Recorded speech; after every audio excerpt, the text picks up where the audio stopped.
Okay, we should be recording right now. So, number one, which of the following for the following reaction, what is the base? So, what is this guy right here?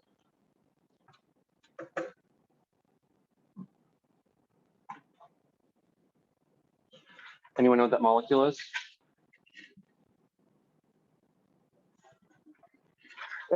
That is sulfuric acid. That is a strong acid. Strong acids are not bases. So this answer is wrong. So because we associate 100%, that technically still is an acid. Okay. What about this guy right here? Now, normally OH molecules are considered a base, right? But they need to be bonded to a metal. So for example, NaOH, LiOH, CaOH, that type of stuff, MgOH.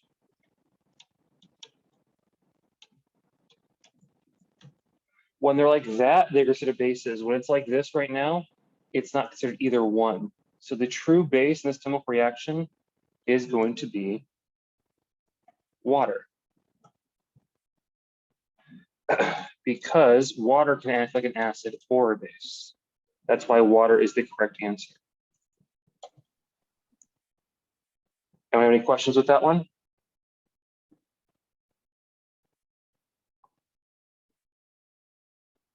Oops. So I want to let that person in. Wow. Everyone's just hopping in right now. Am I teaching the whole O-Chem class right now? Cool. Fun times. Okay. Anyone want to tell me what type of reaction this is right here?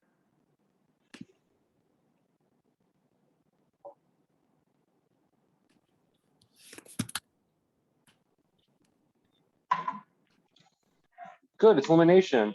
Can anyone narrow it down if between E1 and E2? E1. Why do you say E1? Because it has a double bond. Well, so E2 can also form double bonds as well.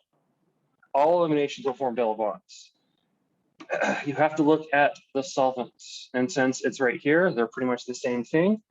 I would say this one is E1 because there is no bulky base going off here. We have a good leaving group.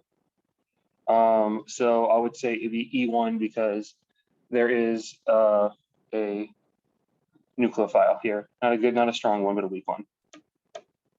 Okay, and water is technically a weak base. So it being a weak base would make it E1 reaction. But good job. As long as you guys can recognize E1 substitution and elimination, you're going to be set pretty good for the test. Is sulfuric acid a weak nucleophile because it's a strong acid? Yes. Okay.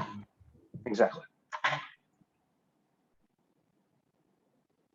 But eliminations care more about bases than nucleophiles, though.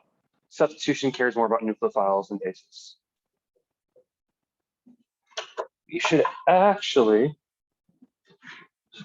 pause recording. Human anatomy is pretty hard. It's the only science field classes on campus. Really? Yeah. So what's it's a lot of people's first science credit. That's why. Okay, so we actually should have started the video off with this table right here because this table is very useful. So for the SN reactions, we want good leaving groups because good leaving groups are the same. So since we all want good leaving groups, all these kind of are not useful helping us. SN2, they want strong nucleophiles. SN1, they want weak nucleophiles. So what is a nucleophile?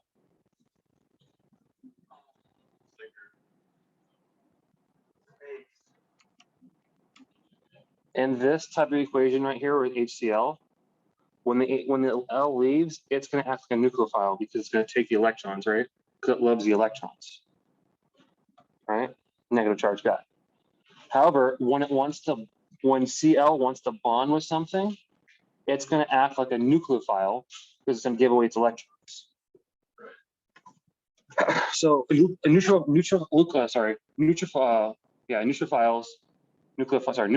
are going to be negative charge molecules we're going to add to reactions. For SN2 and SN1, we're going to try making negative charge molecules, for example, and we're going to try adding those guys to compounds. Good substitution. We're going to build molecules for SN1. So strong weak. If we are dealing with a primary, we are automatically dealing with an SN1 reaction, right? Because SN2 is primary carbons. Yep. So SN1 only one. So if you try doing a tertiary, it's automatically SN1. So it involves a catocarbon rearrangement. Most likely you're dealing with an SN1 reaction. Good. You can also tell based off the solvent, if you have a polar aprotic solvent, that means you're going to be dealing with an SN2. If it's polar protic, it's between the rest. Okay. So how does aprotic or polar aprotic and polar protic affect, nucleophiles? It's gonna be the things down here. Like for example, acetone is one of the most common polar aprotic solutions because it doesn't give up hydrogens, but it acts like a polar substance that's going to be a solvent to catalyze the reaction. Is that like am I just supposed to like look at that? No, it's polar product because Yeah, because if it doesn't have an excess of H's, it's polar aprotic because aprotic means without and protic means proton, so without protons. So yeah. Now we're going to look at the E reactions. So same thing, both having a good leaving group. For strong bases, it automatically is going to be E2. For weak bases, it's going to be E1. Also know that strong bases don't have to be NaOH, LiOH, and stuff like that. They also can be bulky bases. And bulky bases, as Grubbs would say, are bulkalicious, which means they need to attack from the backside. They do backside attack. So they're going to do stereochemistry. You're going to invert any stereochemistry going on. So if you have a wedge, it's going to turn into a dash. A dash is going to turn into a wedge. Same thing with SN2. SN2 also does backside attacks. SN1 makes a racemic mixture. Now, what's a racemic mixture? 50%. Yeah, so basically, what that basically means is if I have a compound and it has a wedge right there, when I do an SN1 reaction, it's going to have two major products, one with a compound with a wedge and a compound with a dash instead, to make two major products. So hint, hint, wink, wink, if on the test, it has two boxes and it's a substitution reaction, you can almost guarantee it's in the SN1. Okay. No, not normally, no, because it usually does inversion with SN2. Because it does backside attack, it's going to knock the molecule off, basically. SN2 and E2 are how many steps? They are 1 steps. SN1 and E1 are going to be how many steps? 2 steps. 2 steps or more, because they form an intermediate. And that intermediate usually is where you do a catocarbon rearrangement. Usually it occurs in the intermediate step. Because we want to have it on the 3s. A hydride shift or a methyl shift, depending on how complex the molecule is. Okay. Zumi, does that make sense? Yep. Yes. Cool. So a little quick thing because there's Zoomies. Yeah, there's people here. There's 11 people on call right now. Yeah, 11 people. Okay.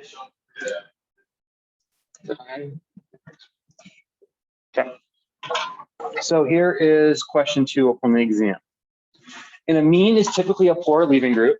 Hint, hint, wink, wink. That tells you something he might bring up on the test. Amines are typically poor leaving groups. Amine can be converted into a good leaving group if treated with excess methyl iodide. The iodide salt is converted to hydroxide salt using silver oxide upon heating. An E2 reaction occurs. The synthetic sequence is referred to as a Hofmann elimination. The reaction favors formation of at least one substituted alkene. So that's a lot of words. There are a lot of words there to confuse you because Grubb likes to do that stuff on tests, especially in O-Chem 2 and pharmacology. You'll do stuff like this. But things I underlined and circled are the key parts. So we have an R group right here, correct? And we are going to react with excess methyl iodide. Doing so, we're going to take away all of the hydrogens and react it fully with all the methyl groups. Because it's an excess, right? It means the solution has excess methyl iodide. It's going to keep on reacting, it cannot react anymore. That's what excess means. So it's going to react 3 times, with a third time because sodium can contain 4 bonds before it starts freaking out. This right here doesn't matter. Once it occurs, we're going to react with silver oxide. That's going to form a hydroxide ion. What's going to happen there is through an E2 reaction, because now we have a good leaving group, we're going to get an alkene. We're going to get a amine group and some water coming out. Basically, all this looks like, it looks like this right here. This is written out in word form. This right here is written out in reaction form. So this guy will leave, correct? Causing a negative bond to form there, which we'll use as a double bond. It's E2 reaction, correct? It says right here, E2.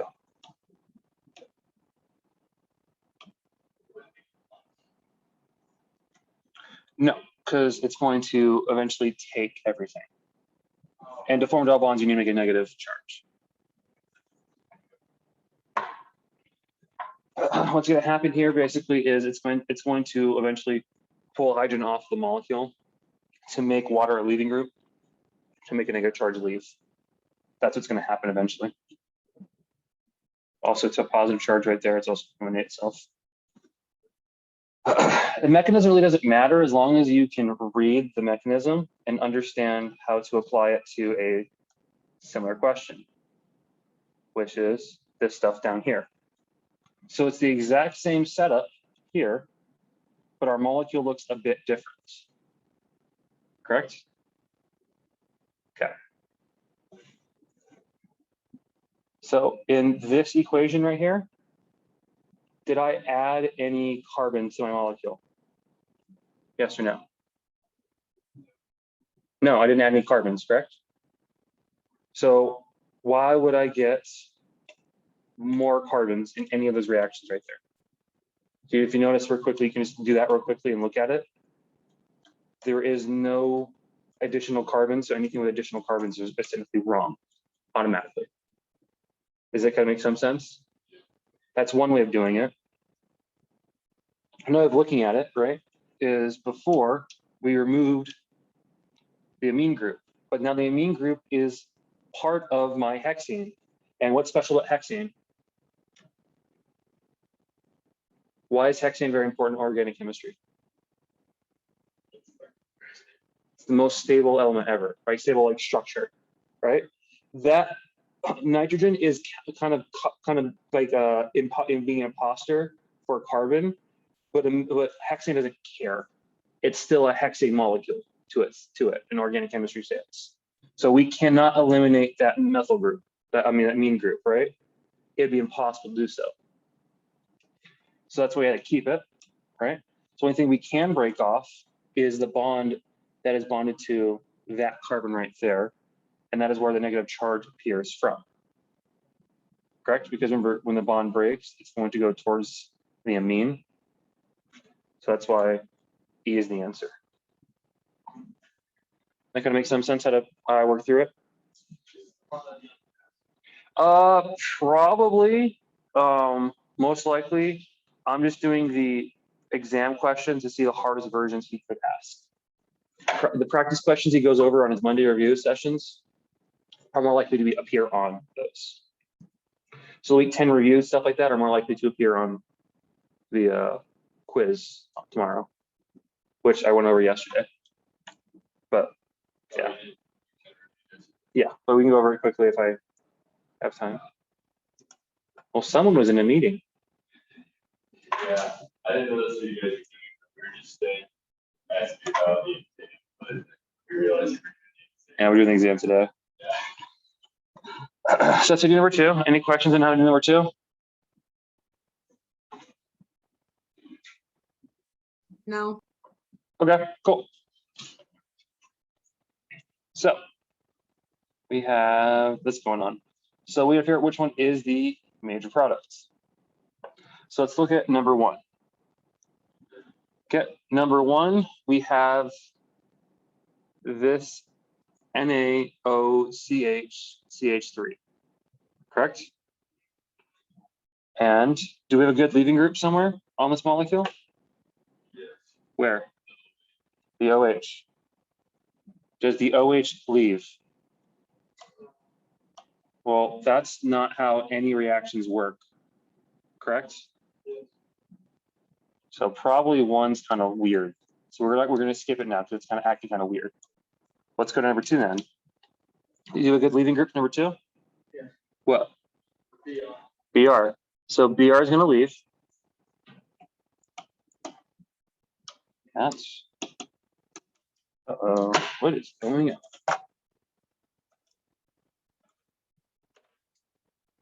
There we go. That was weird. I lost control of the pen.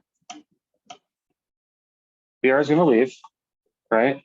Which will allow this OCH3, CH2, CH3 molecule to attach to the positive carbon that's right there, which we see on this step right here.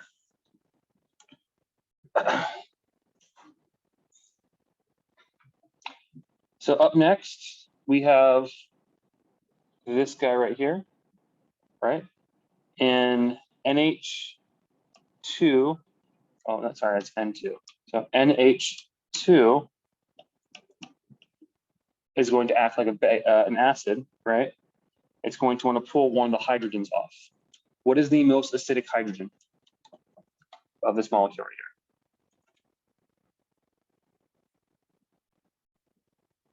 It's gonna want to, yep, it's going to pull that guy, which will allow this CH3 molecule to attach to it, letting this guy form. I don't know about that. Like, it's so close to the triple It is so close to the triple bond that the carbon really doesn't care too much about it because we can replace it real quickly. It's acidic, but it's also unstable. It's a weird thing like that. So that's why. What kind of reaction is that? It is 2 substitutions because we are substituting to get this molecule right here from that guy. And we are substituting because we are losing a hydrogen to gain an extra carbon.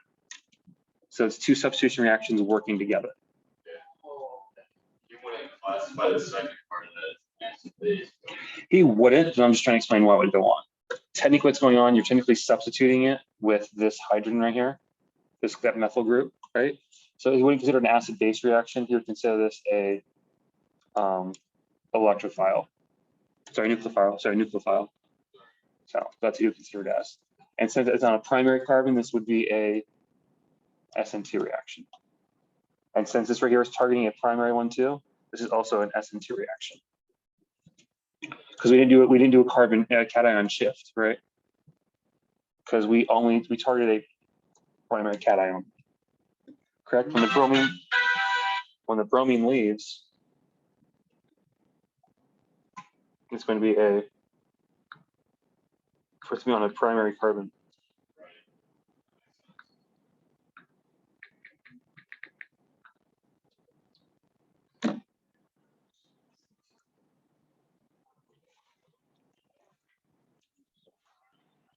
So that's how number 2 works, which makes sense, right? Everything makes sense. Okay, so number 3. Well, we used that compound before, right? We're just using it again. So we know it's an SN2 reaction, correct? So this first part makes sense. We're using it again, which we do the same thing here. So in 2 and 3 seem to check out, correct? which means 2 and 3 make sense. 1 doesn't. So which answer has 2 and 3 as a correct one? That's why it's D. 1 makes no sense because we have a leaving group and we choose not to target the leaving group first. All right? Yeah. That's why 1 makes no sense.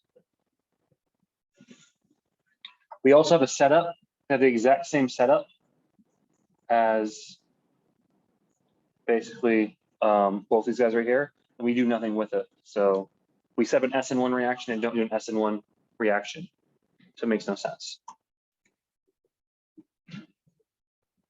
Okay. Any questions on number 3? Can you show like the arrows for Yes, I can. Which one? for like the number 3 answer? Like, Yep, I can. okay, thank you. So what's going to happen here is we're going to have NH2, and we know it's a negative charge. It's going to act like a nucleophile, and it's going to give its electrons to OH. This is going to make a weird molecule. That's that guy. That's going to cause the oxygen to then leave, which is going to cause a positive charge to appear there, which will make this guy right here become negative charge because bromine's going to leave. So bromine's going to leave here. That negative charge is then going to go bond to the positive charge, making this guy right here. So I would say the first one have 1, 2, 3. I count 4 arrows, but he would somehow do it in 3 arrows because I don't understand how he does arrows because he always looks like he skips a step. You're supposed to show all arrows. So I would say it would be 3 arrows. Sorry, 4 arrows, but Grubbs would probably argue with me because Grubbs is a crazy man. Here we have NH2.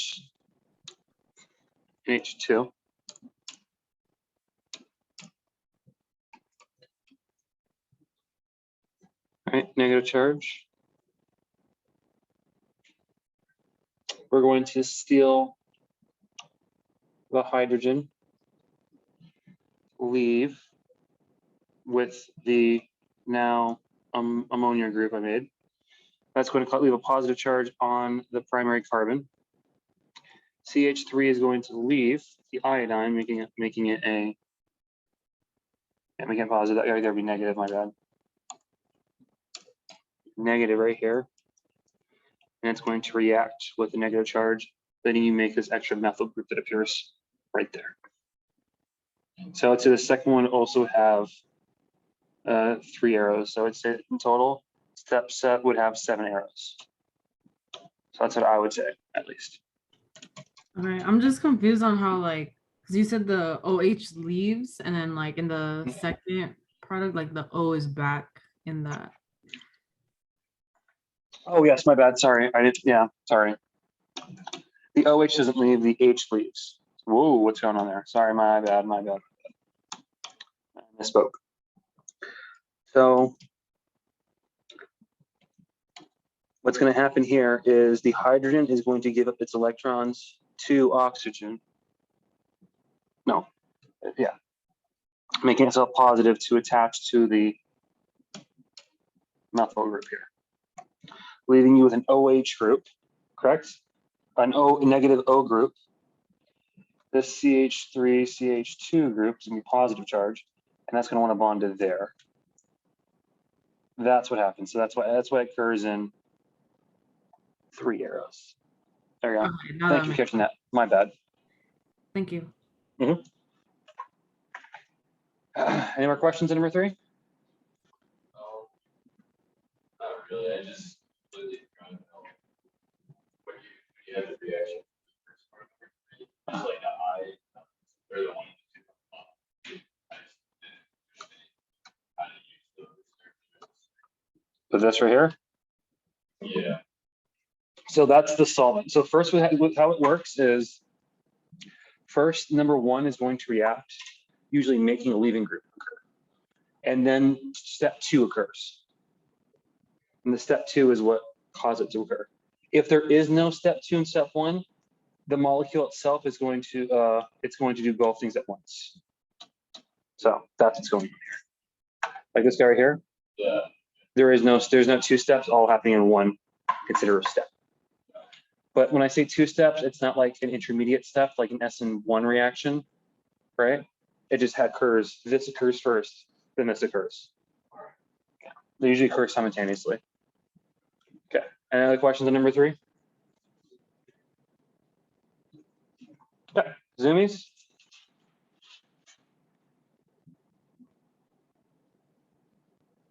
Okay, cool. So number 4, we have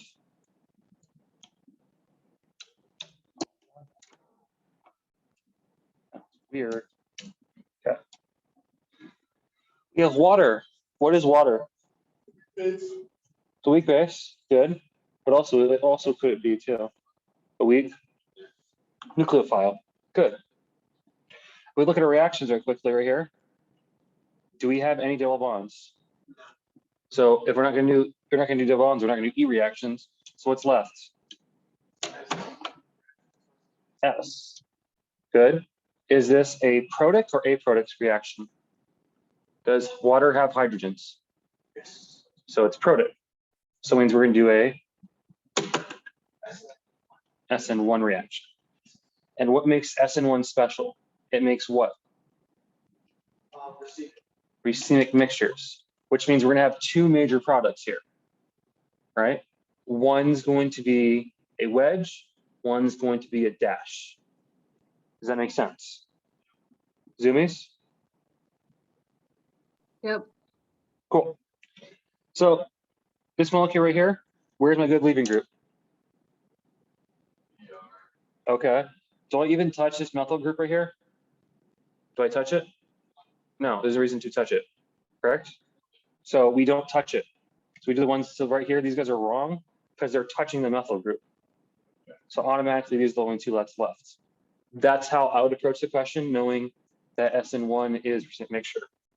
But it's always good to show your work on SN1, SN2 reactions because you could always argue for bonus points with Grubbs. Because the way Grubbs words questions, you can say you could argue for points back because it's the way he words questions. So you could also theoretically argue for points.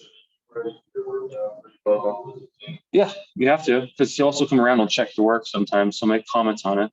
Because he'll walk, he comes around and stares at you, right? He's looking at your work. Yeah, he judges your work, but he'll make comments if your work is close. Yeah, he's giving you a hint. I wish you'd tell me that.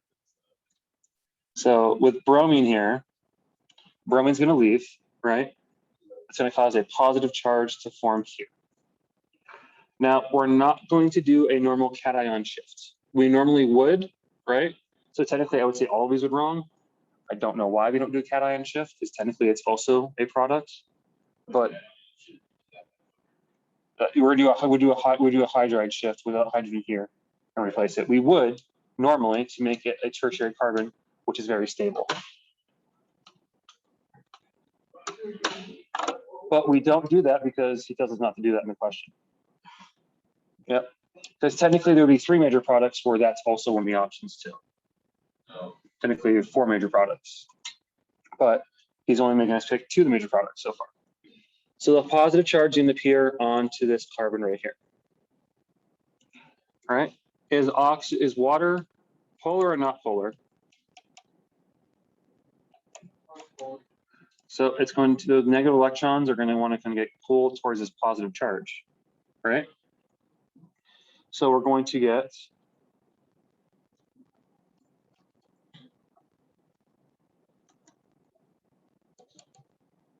that occurring, and then we'll have a methyl group, or we could have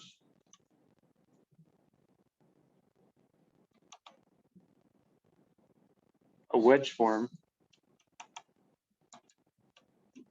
a positive charge here. Now, I'm not done yet because when you have water in reaction, there's always excess water, correct? Yeah. If you didn't know that, there's always excess water in reactions. If a reaction is taking place in water, there's always excess water. So what's going to happen here, water is going to react with a positive charge, right? So it's going to break off a hydrogen, correct? And then another oxygen combine and steal the water. That's how you get the OH group to a form. Does that make sense?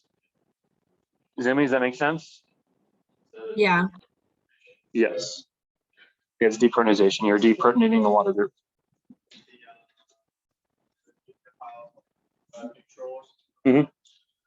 But also just because water, oxygens want to stabilize itself, so it'll kick off a hydrogen to retake the electrons with the hydrogen. That's also why it does it. But yes, you're correct. You can use the big fancy words, or just know that oxygen wants to be happy with 2 bonds, not 3 bonds. So it's going to break one of the bonds, and it'll break one of the bonds more likely with hydrogen because it can take the electrons than it can with carbon.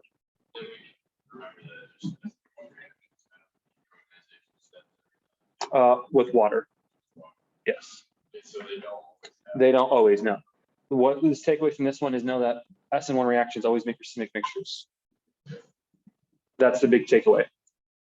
Which means that you usually have 2 products if stereochemistry is involved. So it almost always be 2 major products. Zoomies? Good.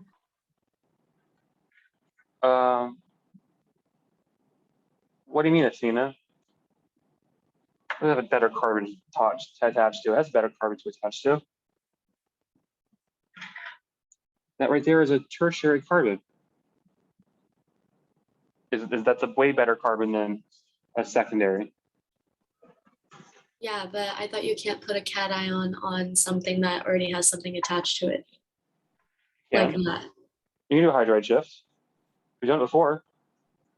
We went from in the week 10 review, we went from a butane into a pentane group to make a carbocation happy. So we could do a lot with carbocations. I just don't know why he doesn't do it here. Your explanation is probably right, but I don't see why else, because technically right there would also be happy. But that's just what it is. Okay. You guys ready for number 4? Yeah. Number 5, I mean? Yeah. 5.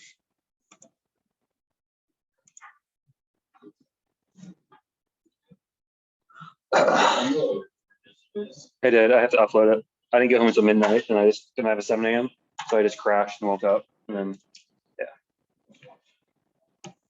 Why would I say it's PNG? No, that. This pen's dying.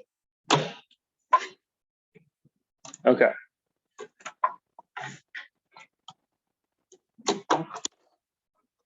Going on with this pen.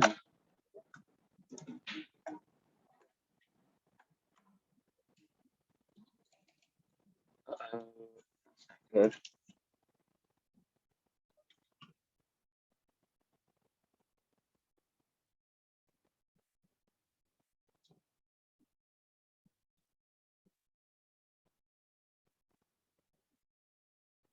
So now it's working.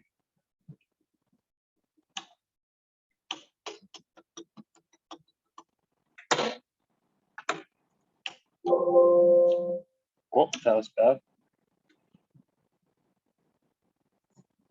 Yeah, it went twice.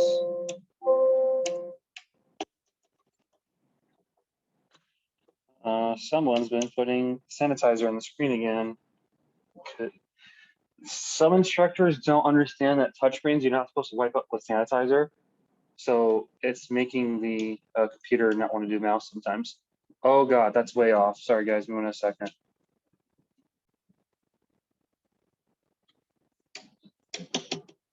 Oh, it's dying on me. Come on. Come on.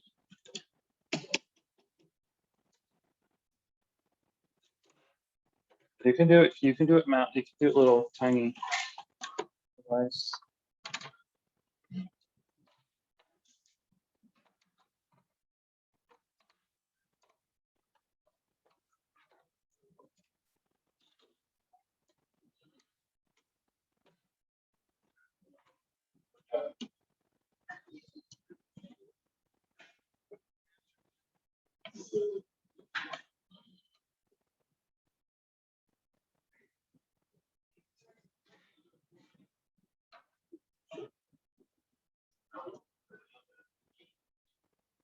Wow, that's something else.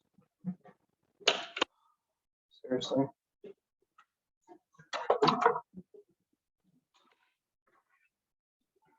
How did someone break this that badly?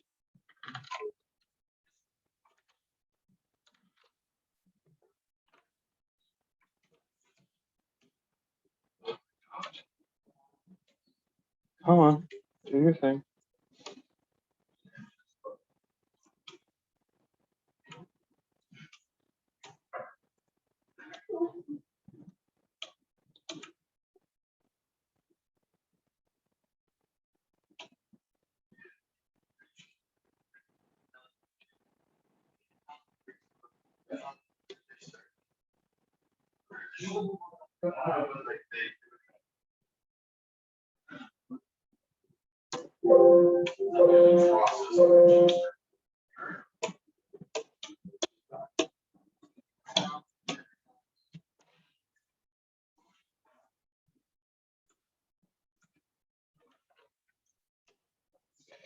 Okay, we'll try this again. Okay, so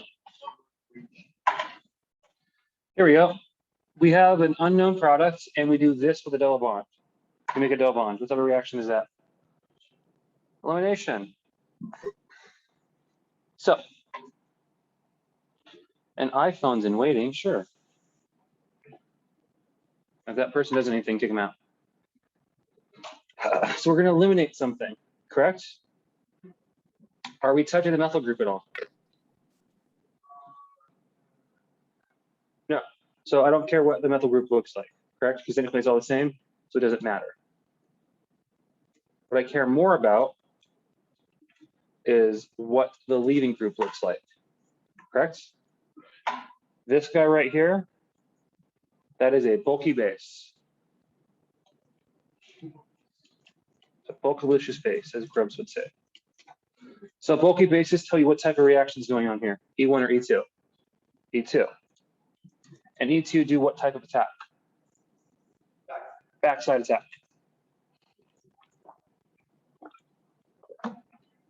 Now, what is easier? Attaching or attacking a bromine that is a wedge or wedging a dash for a bulky substance to get? Two, because it's coming down off the molecule, right? It's going into the page, right? Technically speaking, the bulk of space can come by and kind of rub against it real quickly and attach onto it. It's easier for the bromine to interact with the base. That is what's going on here. Does that make sense? Yeah. I guess if I had like a model kit. Yeah, model kit would be helpful, but just know that usually dashes interact with bulky bases much better.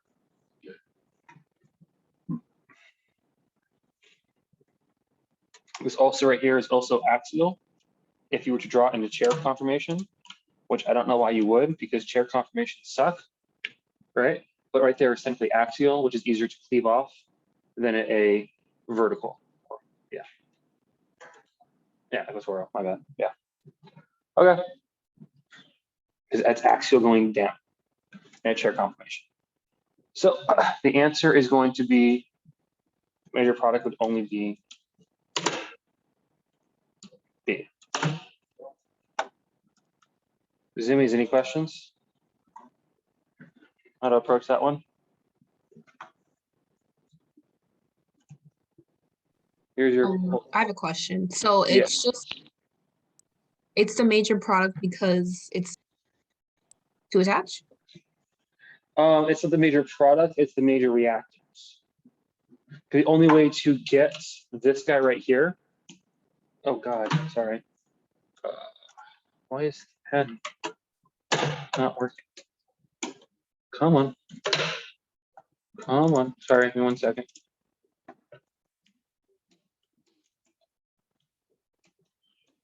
This pen is just awful.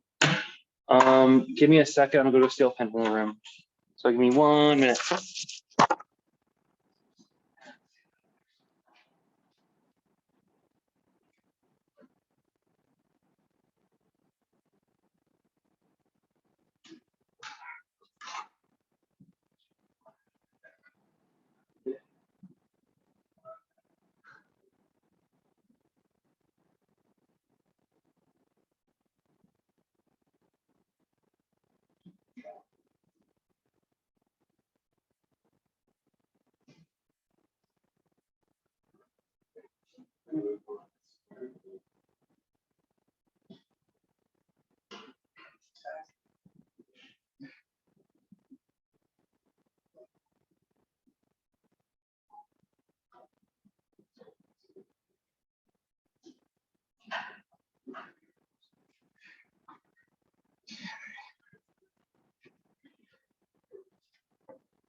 Let's try this new pen out.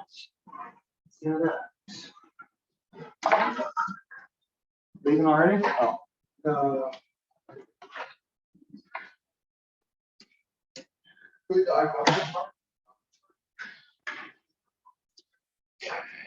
Here, let's see if it's.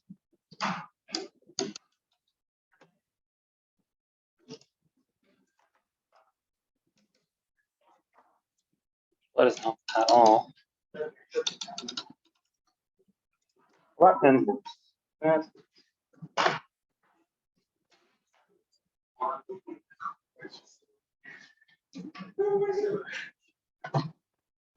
And one put speed in it for me.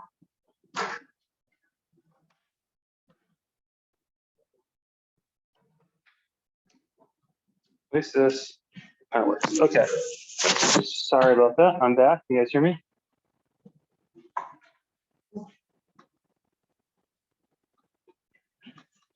Whoopsie daisy. Nope. Hello, hello, hello. We can hear you. Okay, sorry about that.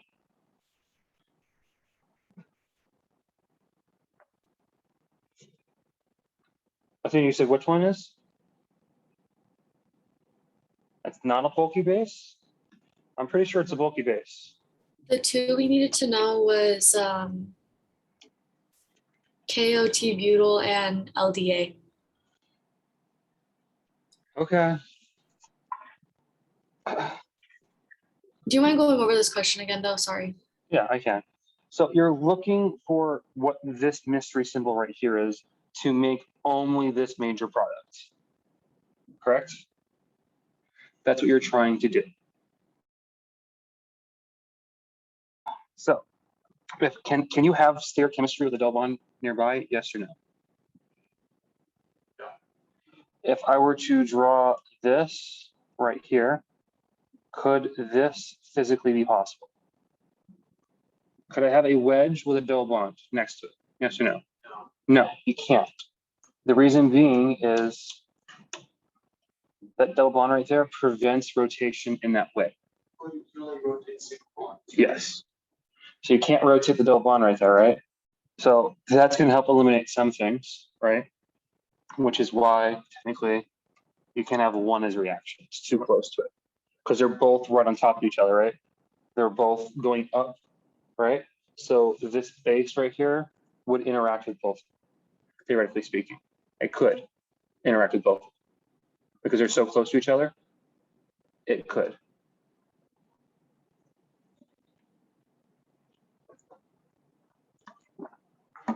Okay. Second, we want this bromine for this question mark right here to be a dash because it's going away from the methyl group because we don't touch the methyl group, and dash reactants are easier to interact with for bases, right? Than it's going to be for other compounds. So it's easy to just come in and attach to it. So that's why 2 is it. That's why 2, it makes this only major product right here. So that's why he is the answer. that make sense, Athena, or no? Yes.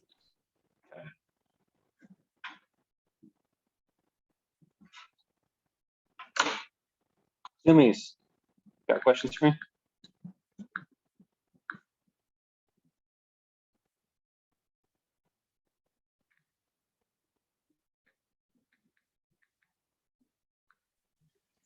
No. Okay.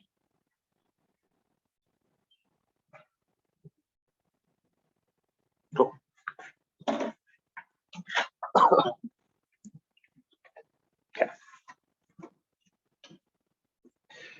If your notes say that guy isn't a bulky base, that's fine, but it's still a strong base. So it's still be E2.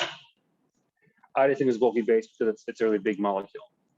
So, but yeah. Number 6. What type of reaction is going on here?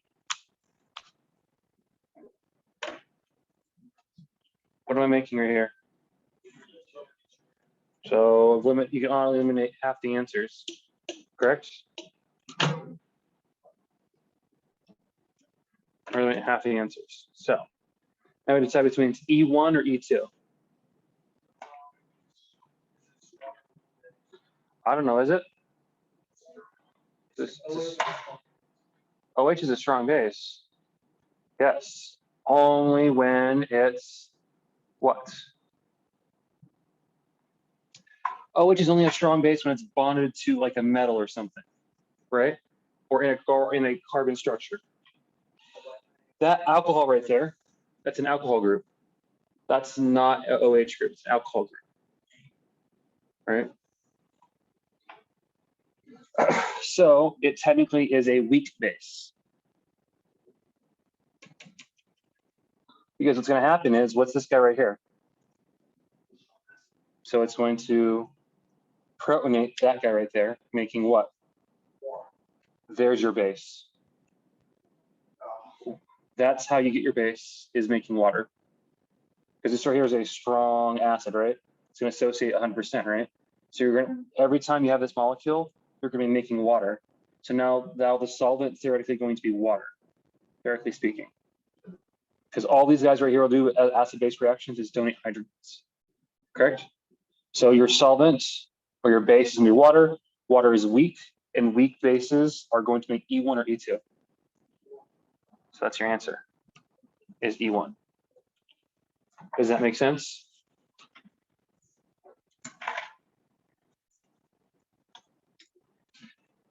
That's an acid, right? H2SO4.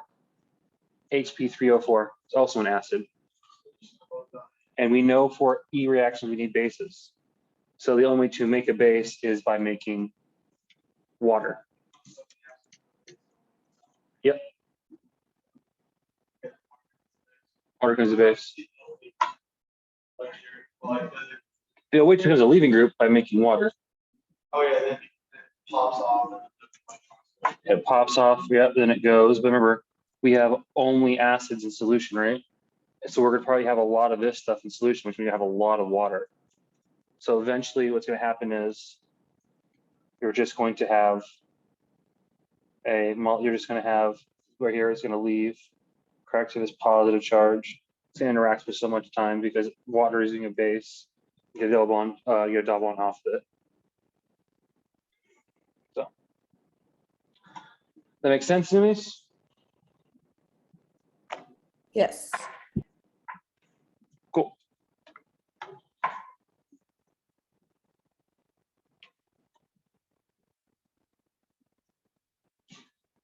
Okay. It doesn't tell you the product, correct? No product is mentioned. Okay. But we can infer some things, right? So the first thing we're going to infer, if that bromine leaves, where's the positive charge going to be? Which is going to be what? Tertiary, secondary, or primary? Automatically not S and SN2. Right? So you automatically eliminate that one. How you eliminate SN1 is you're going to look at my structure right here, right? Now, I have carbon, has an H right here, triple bonded to a carbon that is negatively charged, bonded to a sodium metal, right? Correct? Is this guy right here going to act like an acid or a base? Or sorry, a base, or it's going to act like a nucleophile? Is it actually a nucleophile? You think it's going to attach?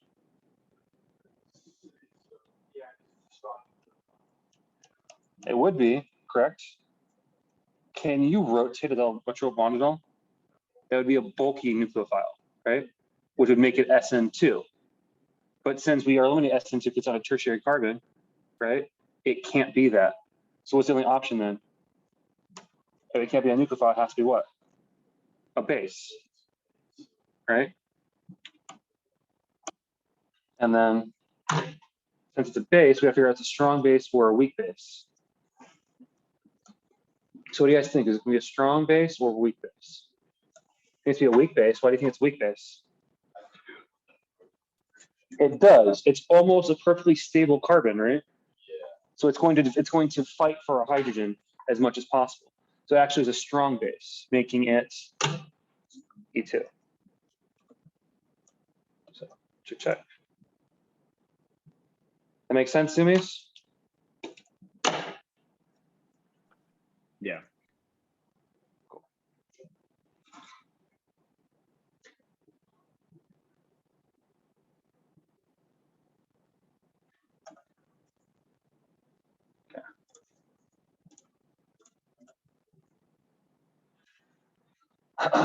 Okay, now we deal with KCN right here.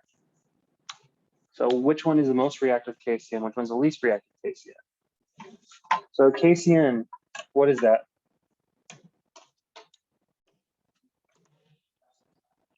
Potassium cyanide. You don't eat that stuff. Yes, but you have to.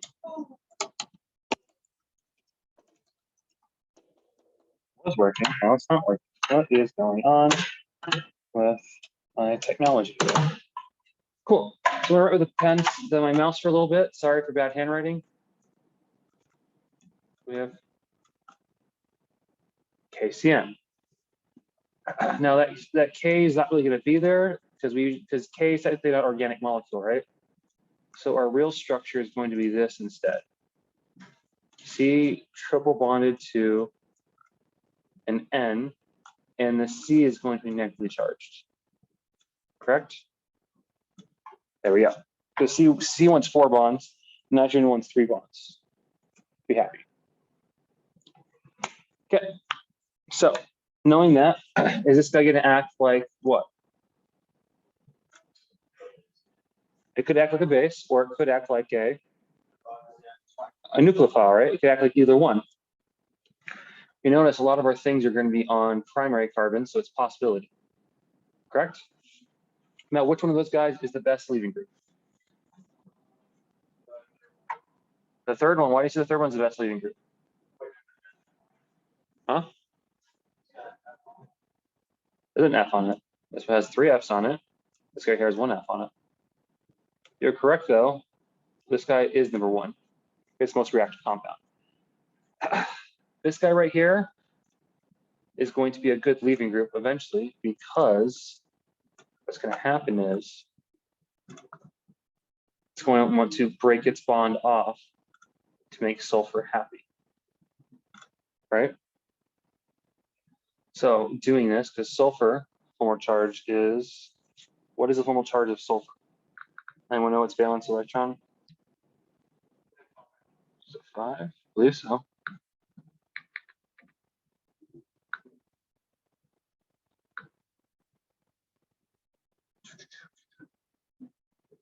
It is 1, 2, 3, 4, 5, 6.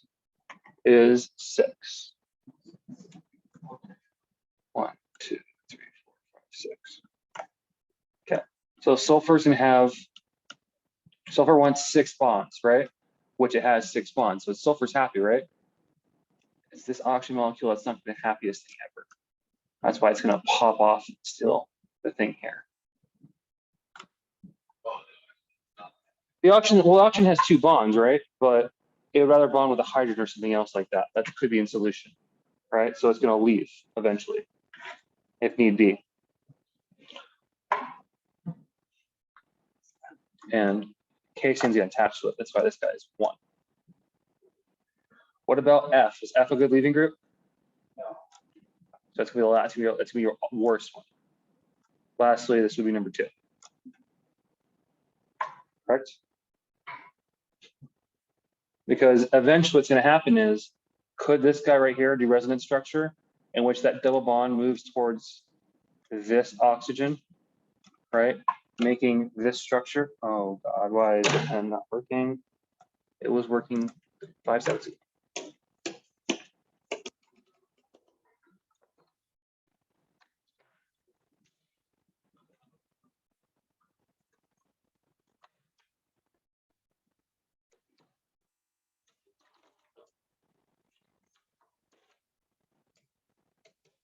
So is this question based off of Leaving how groups. good the leaving group is? Yes. So Okay. that double bond could form onto the oxygen attached right there, making it technically having a positive charge, which means it's going to break off its bond with the carbon. This guy right here is a better leaving group because technically it has 2 resonance structures it could form bonds with, right?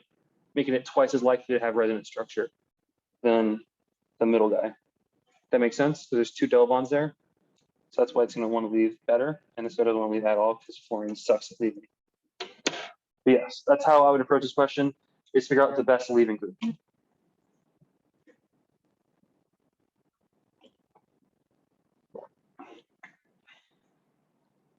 Okay. Zimmies, any questions? Nope. Cool.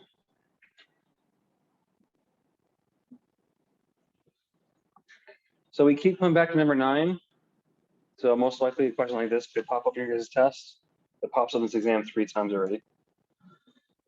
So what is the leaving group for this molecule? The OH is a leaving group. So the OH itself will pop off. There's nothing I need to do with it. So you're saying water turns to water. Water is the leaving group, not OH. So it's not the OH. Water is the leaving group. Because what happens is once you make water, right? Once you make water, oxygen's positive, it's going to break the bond with carbon, right? Making that guy positive, theoretically speaking, and make water as your leaving group. So water is the leaving group, not OH.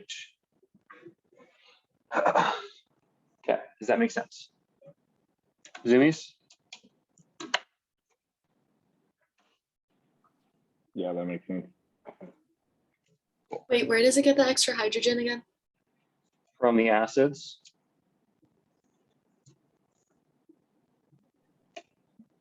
The acids that are right here, Athena. H2SO4, H3PO4. These guys are here acids, are they not?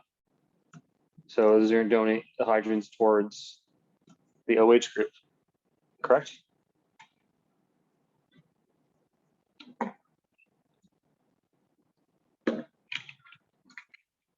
So does the OH come off and it takes the electrons from the bond and a hydrogen from the sulfuric acid bond? So OH doesn't come off, water comes off, right? So once this molecule gets another hydrogen, correct? Right? Oxygen then has 3 bonds, correct? Making it a positive charge.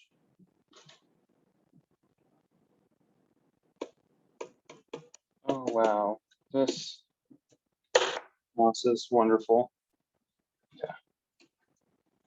Hold on. I've used this pen too much. Okay, sorry about that. I'm going to draw the mouse. I'm sorry. So once you get the hydrogens bonded to the oxygen, right? The oxygens have a positive charge. We just added a hydrogen, right? So we're not going to pop that off. Instead, we're going to pop off the bond towards the carbon. The electrons will go towards the oxygen because oxygen is more negative than carbon is. But a positive oxygen wants to pull the electrons even more. Doing so will make water leave. So water is the leaving group, not OH, because this is the guy that pops off the molecule. OH doesn't pop off, water pops off. Does that make sense?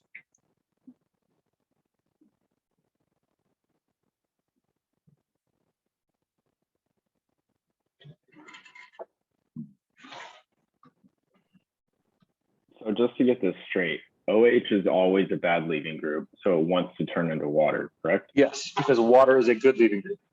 Yes. Okay.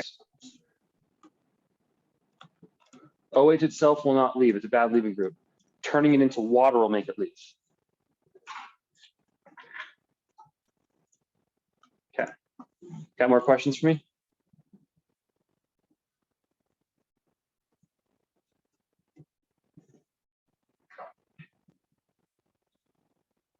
Okay. You do? So we know. Moving on to the next one. Okay. So number 10 we have right here. So carbocations want to be on what carbon? They want to be on tertiary.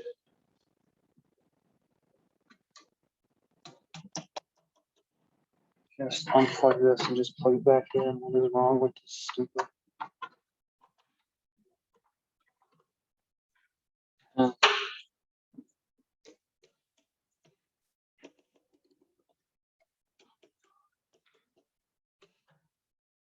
Well, any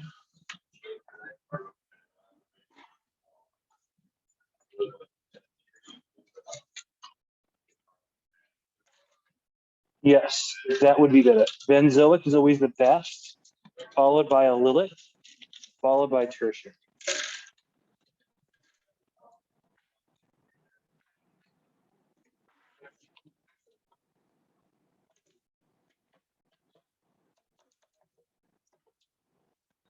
Wow, that's extreme. That's the problem. Interesting. 1 second, guys.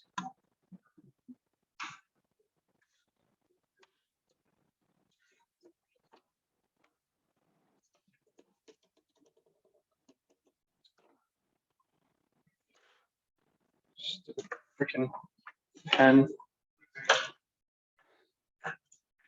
Okay. So this guy right here is a primary carbocation, right? That is the least stable.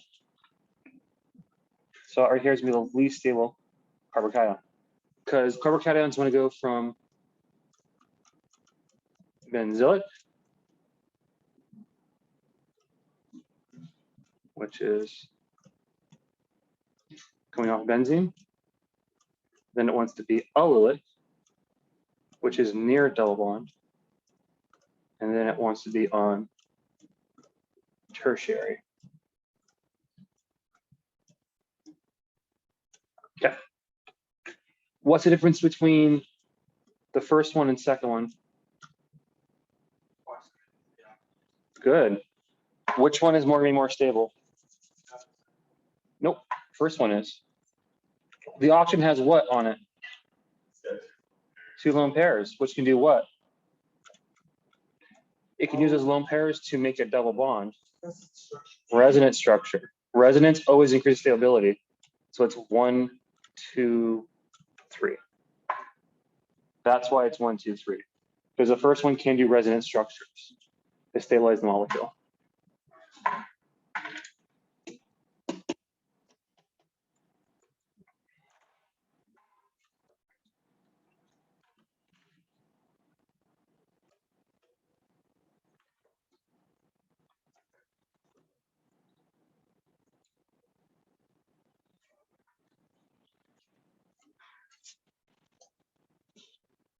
Okay. In a second, guys, I'm gonna go get something real quick.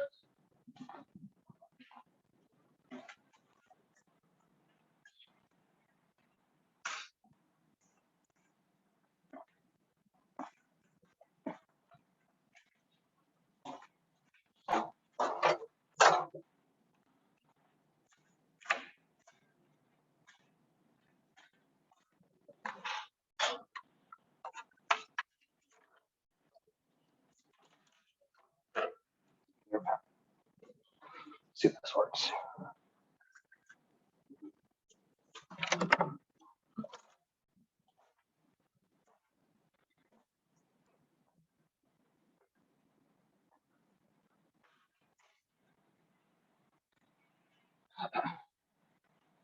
Well, it's definitely a nursing class. What? The class that's over there, next door, work next room over, is definitely a nursing class. No. No, it's just I just know that because there's extra some people left coffee mugs.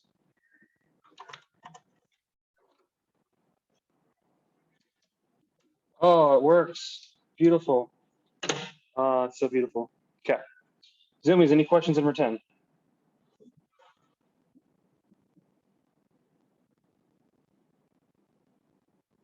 Nope. Not the coffee mugs. Coffee mugs are disgusting. First off, who drinks coffee? No, coffee is bean juice. I'm not going to drink the juice of beans. What do you? Adrenaline. Just pump me full of adrenaline. Just take a shot of epinephrine. I'll wake you right up.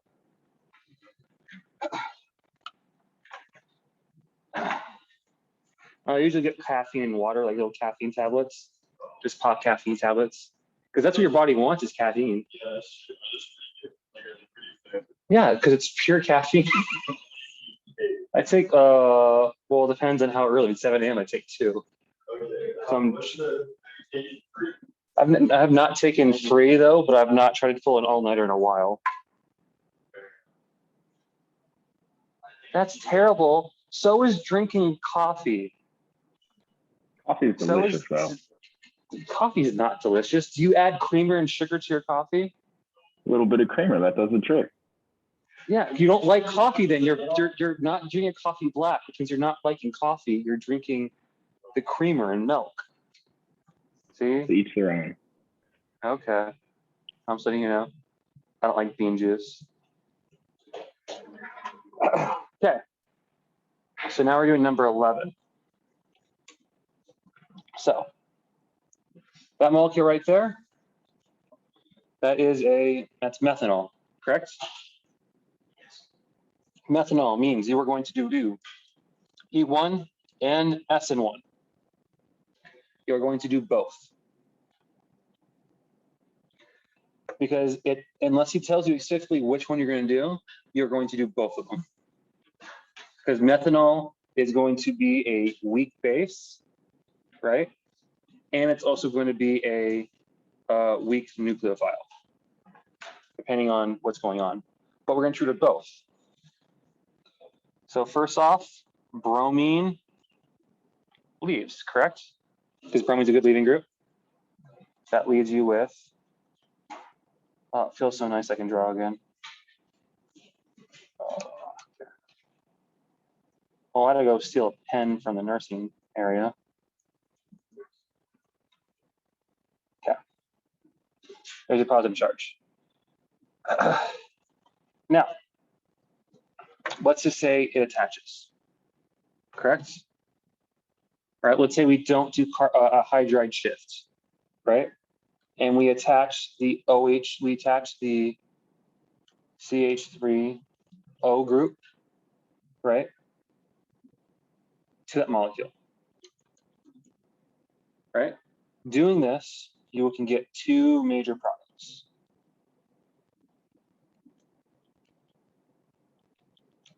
You can get a wedge of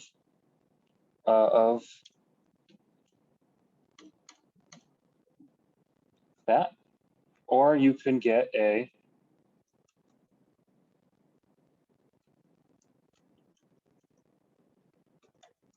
dash, right? Because SN1 will always give you a racemic mixture. When it bonds in, technically, right, you would have the hydrogen, but this methanol group is in solution. It's going to eventually pull off it and make a water group. Yes, because you don't see those on SN1 reactions. I just skipped that intermediate step. The hydrogen doesn't stay.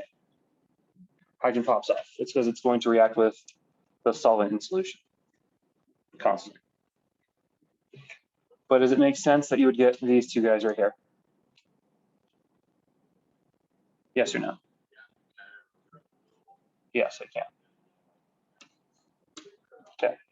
Does getting this guy right here make sense? Yeah. The bromine just left. Okay.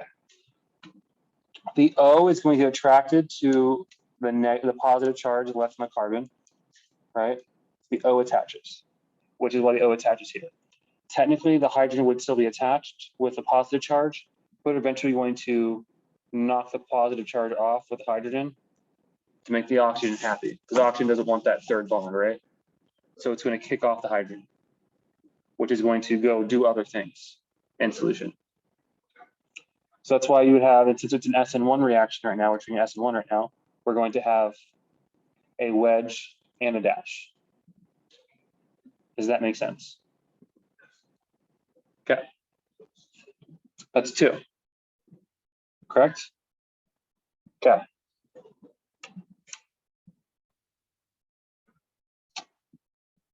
Now let's treat it like let's treat it like it's a E1 reaction. Correct? Doing so, we're going to get a double bond with a bromine left. Correct? Does that make sense? So we can either get a double bond here, or we can get a double bond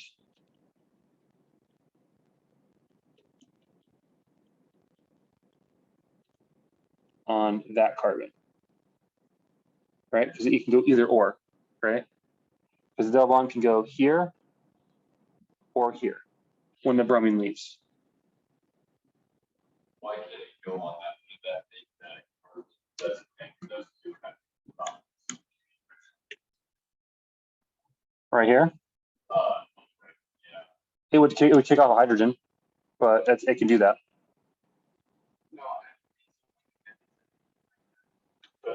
This guy right here, right? Oh, you're right. Sorry, I didn't see that. So, but definitely this guy right here is one. Okay. How elimination works? Okay. So how does elimination work normally? So bromine's going to leave, right? Okay. And what's going to happen is, so it's the same way, it's going to go red, right? When you're red to purple. Correct? What happens here is we're going to treat this methanol group like a base, right? So it's going to pull off the hydrogen near that positive charge. Correct? The only hydrogen available would be this guy. Sorry, that's my bad, right? So that hydrogen is going to go away, right, to react with methanol, leaving a negative charge there. That negative charge is going to counteract the positive charge by forming a double bond. So that's how eliminations work. So far, I made 3 products. Those 3 products make sense? Yes. Okay, we're not done yet, because out of those 3 products, we didn't do things that we could do, right? That positive carbon right there, right? Let's do blue. That positive carbon right there, is that the happiest it could be? Or could we get other places?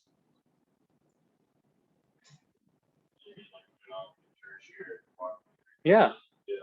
You could, right? Yes. You could move it close to this guy right here, right? Correct? You can do a methyl shift.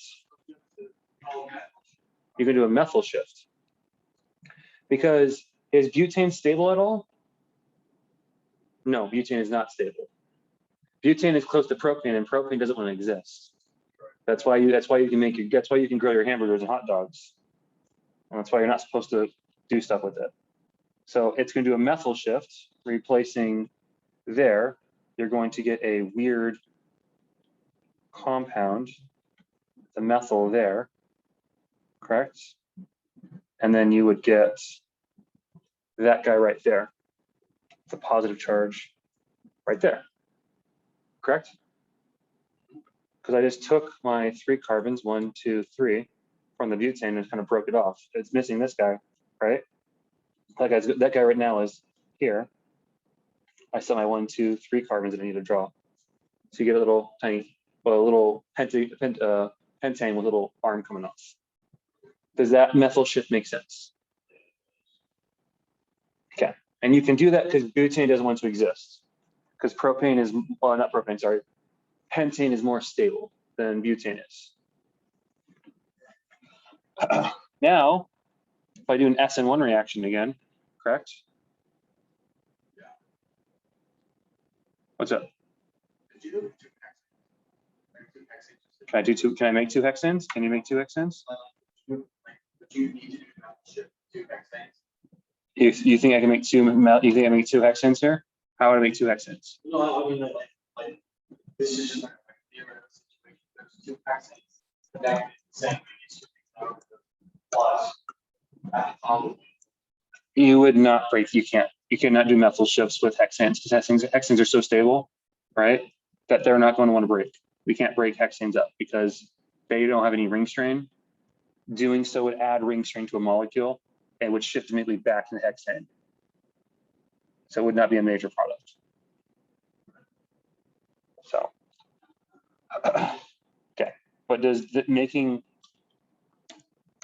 this guy right here make sense? Okay. So we just do SN1 reaction again, right? Because we did a methyl shift, correct? So far we've made 3. We're going to make more than 3. We would have our pentane, right, with a wedge, or you could have the pentane, right, with the dashes instead, correct? So there you go. Correct? That makes some sense? Shane, Yeah. how did you know to do a methyl shift again? How? How did you know to do it? How do I know to do it? So let's look at this guy right here. So let's go with the red carbon, because the red carbon is going to be where we always balance things off of. So right now, that positive charge right there is on a secondary carbon, correct? I could make him on a tertiary carbon by shifting one methyl group, right? And that methyl group would be the one that's bonded to that guy right there. That would make the catocarbon unhappy, and it would destroy a cyclobutane, because cyclobutane has a lot of ring strain on it. So that's how I know you can do it.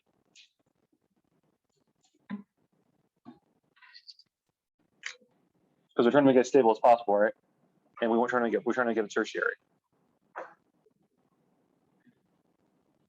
And how do you know you could take from that part of the diamond? Because that's where the carbon would be. That's what the carbon would be, yeah, because it would be bonded to that carbon right there. Technically, you could take from that one or you take from this one, it would still have the same structure, right? Because it technically is going to destroy the butane and make the tertiary appear on a tertiary carbon. So you could do that.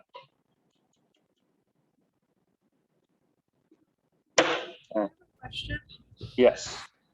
So in version B, number 23 on the practice board, it shows it going to 2 pentanes together.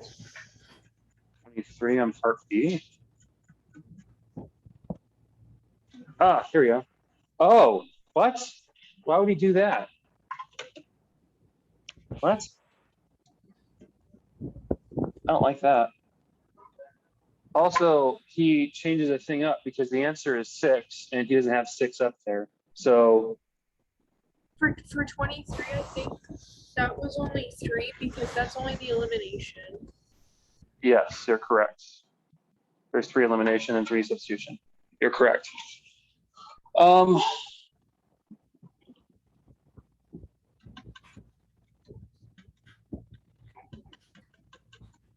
He's doing some weird things in which he's adding the methyl group into the equation to make the 2 pentanes. What he's doing here is he's going to be doing this positive charge, which the oxygen attaches to, right? Get a methyl group attached to it. you're going to get there, and then you have 2 charges there. I honestly do not know how he makes the 2 pentane, the 2 not pentanes, pentanes. I don't see how he did that without adding in a weird place. And of course, he doesn't show his work with it. Okay. He did 11 and got 4. Then why does the key say 6? Okay. I'm going off the key. So his own key is wrong. Why would this man makes questions so hard he can't even do them? Yeah, it's just the, Why would you do that then? he's never gotten over a problem with class. Like, Okay. He definitely did get, he did get 6, but had 2 pentane rings. Can someone send me pictures of their notes so I can see how he got 2 pentane rings? Because I do not see how. Shane, can you write out all the products? I can try. Because I have 5, Did you have, you should have 6, right? Should have 6, yes. So there should be 4 SN1s and then 2 eliminations. Okay, I only got, shoot, I don't know. Right, it's recording right now. But so I'm doing. So the answer is 6. I got there, and then I would probably have done this for the last one with a double bond being here. So one type of double bond would be most likely being here. We would take the hydrogen from off that guy. So that's how I got 6 products. I don't know if my 6 products are correct, but yeah, sorry about that, guys. But let's move on because I don't want to keep on wasting more time looking at questions that are very annoying to do. But if it pops in the test, just know it's 6 products. Because if he went over it during his Monday review sessions, most likely it'll pop up in the exam or quiz. You only know the participation, but I'm pretty sure someone asked a question on that. Then if he did not bring it up himself, then it won't be. I know we basically like he just skipped it. Like he said, Okay. Question 2, fine. Okay. But I want to say that there's still information in the chat. Yeah. Okay. So 12 is way easier. That's a way easier question. So here we start off at compound C, right? I do some type of thing, and then I come all the way down and make compound D. I do something, I can make compound E.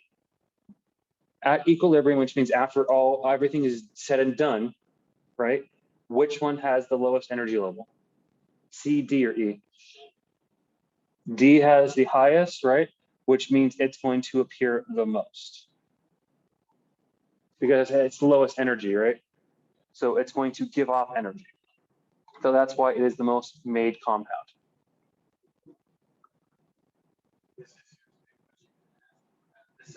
I don't know. This apparently was on this one, so yes, it was a test-worthy question. Okay. So what's the second lowest higher? What's second lowest energy? Third is E, right? So that's the order it goes in. Because it's the energy level, right? This is trying to get at Gibbs free energy, stuff like that, right? In which compounds that are in low energy state are easier to make because molecules are lazy and they want to be the least energy possible. Because the higher energy molecules are more reactive, correct? Because they want to become lower energy state molecules. Well, it asked another thing using the same diagram So okay, concentration equilibrium, right? So which one is lowest energy?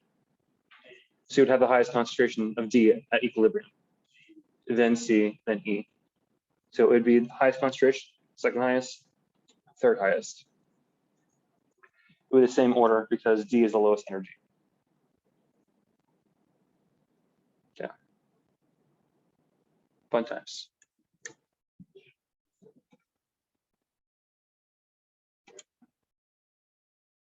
Okay.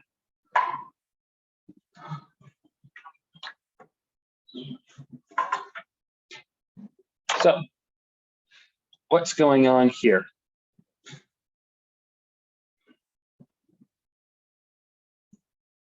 What is MBS? You guys know what MBS is? True. MBS is going to help us tell us what's going on. So what is MBA? MBS is going to help us tell us what reaction is going on. You guys know?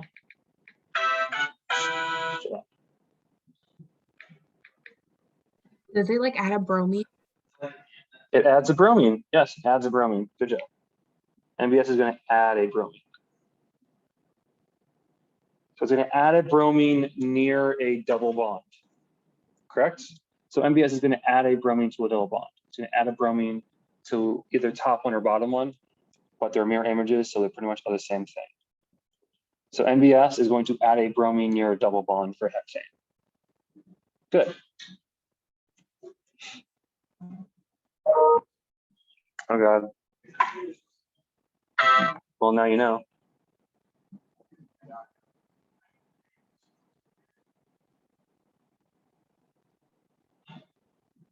Okay. So now we added a bromine, right? What's bromine gonna do once we add a bromine? Break off and leave.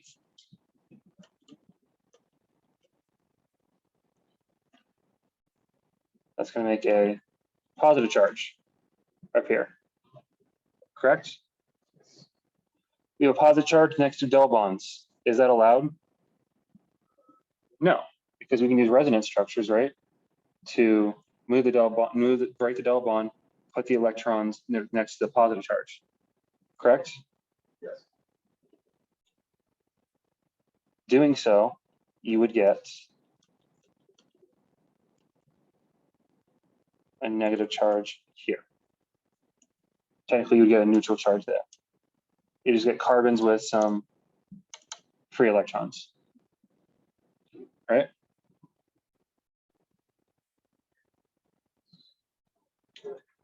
Now we're going to attach OH, right? Right? Now, NaOH is what? A strong base. What's a strong base? E1 or E2? E2, right? So we're going to pull electrons off, we're going to pull hydrogens off of something, right? Correct? So you're going to pull a hydrogen off of one of these guys because they're close to electrons. Those are acidic hydrogens. I can see the top. Or not, but like This one? the middle hydrogen on. Yeah. 1, 2, 3, 4, 5. Which one? 2. 2? Yes, 2. Why do you say 2? Why I said 2? 2 is a possibility. It's going to be, I mean, technically 1's the best choice. Yeah. This is the second best choice. Or technically this one right here would be the second best choice, but it's going to be a mirror image of each other. So NaOH is going to be a strong base, correct? And strong bases are going to be what type of reaction? E2, right? So we're going to then make the double bond, and there's just free electrons right there, kind of hanging out, correct?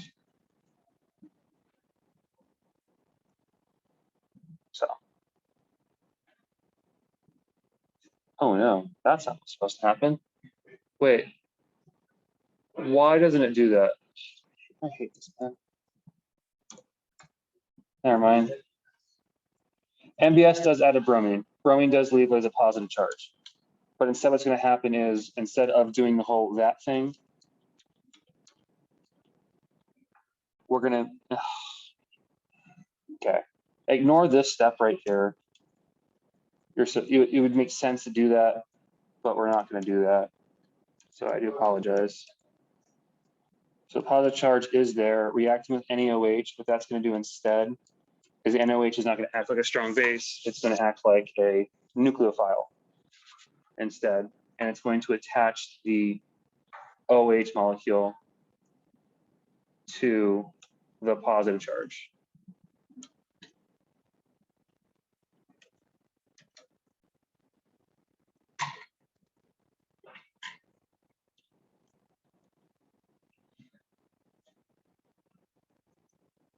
We are then going to protonate the, we're not going to protonate. What is going on here? Because it's the answer. I had my work, but even my work isn't making less sense now. I don't trust my own work now.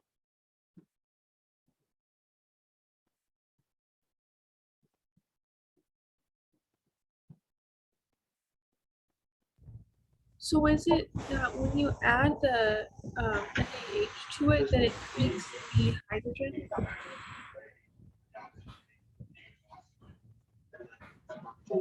Come show me. Oh, I have no idea whether this is based on science. we'll find out because it's better than what I'm getting. So NaH, like it's an H plus, would the H have a minus on It would have a minus charge, yes. So then it would take, Oh, it would take the hydrogen away. It would take the hydrogen away. There we go. There we go. Makes sense. There we go. That makes more sense. Yes, because the NaH, it's only bonded to hydrogen because the hydrogen has a negative charge theoretically. To make the charge happy, we're going to make that guy a positive and get hydrogen gas coming off of it. That then will make an O there with a negative charge, which would react with the bromine leaving a positive charge, leaving this molecule. I just don't know why we don't touch the double bond. Oh, that's why. So part of MBS is MBS will add the bromine, but not touch the double bond. So anytime you have MBS, you never touch the double bond in the reaction. That's why. This guy here is protecting the double bond. It's hard to figure out how MBS has that weird mechanism. Huh? We've used NBS before. I believe it's in. We've used before. It's in one of the steps. It's in something we've done before. But NBS is going to maintain the double bond and add a bromine. So that's why we don't touch the double bond. So here's what it would look like again. NBS will add a bromine near the double bond. Bromine is going to leave, leaving a positive charge here, which we would get here. That's going to react with the OH molecule, getting an OH.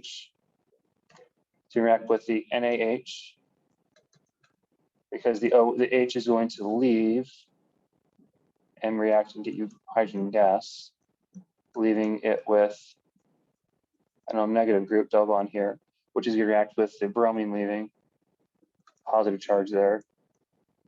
A bond's going to form there, and you would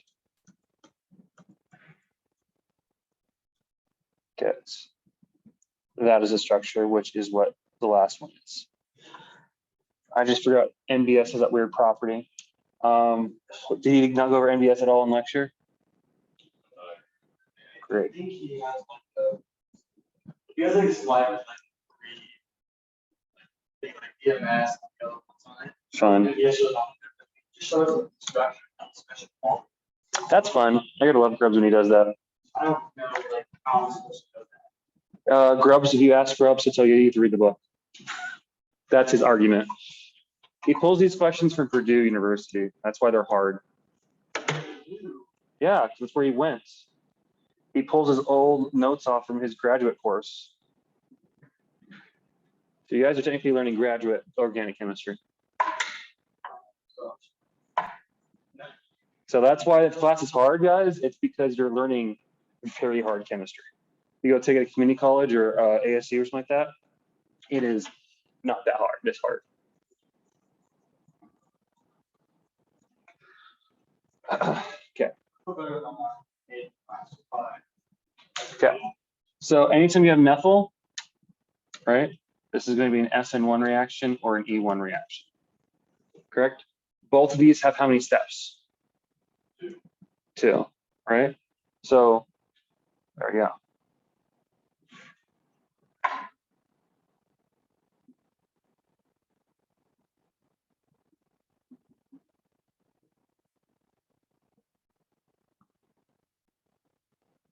But we're not going to talk the E1 part, we're going to talk the SN1 part.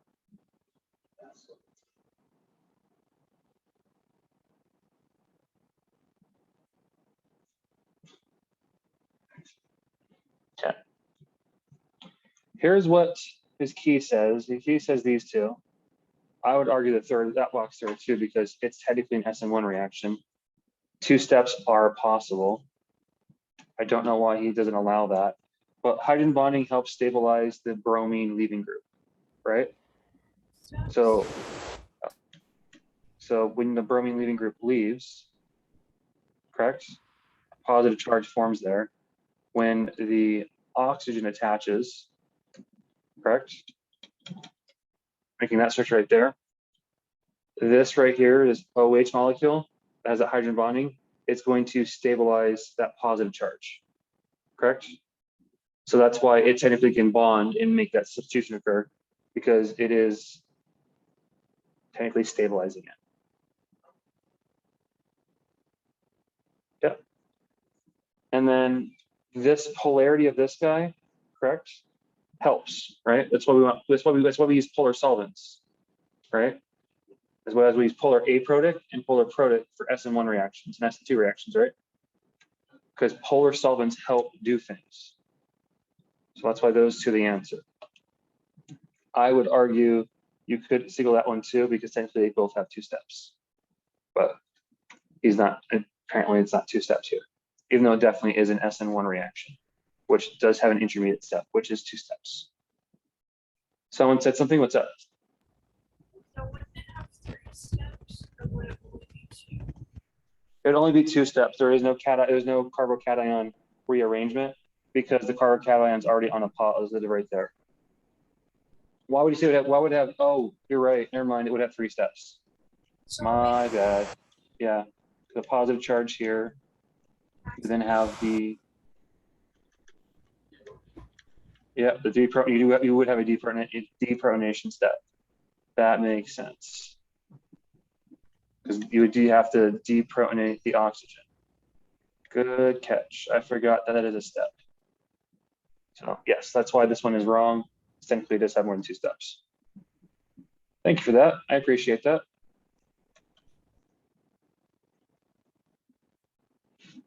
Okay, thank you. Anyone have any more questions?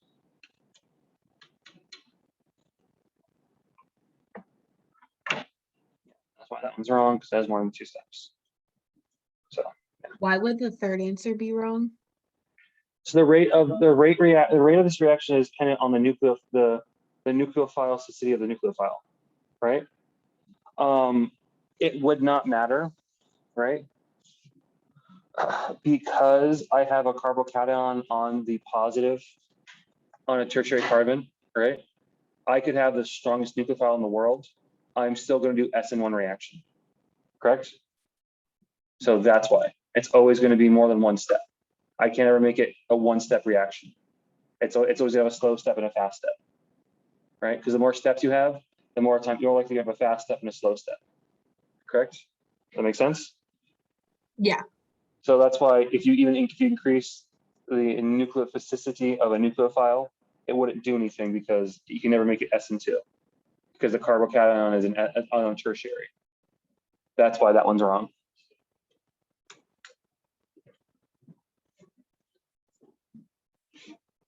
Okay, more questions for me? Yes, it is still SN1. Yes. It is still SN1.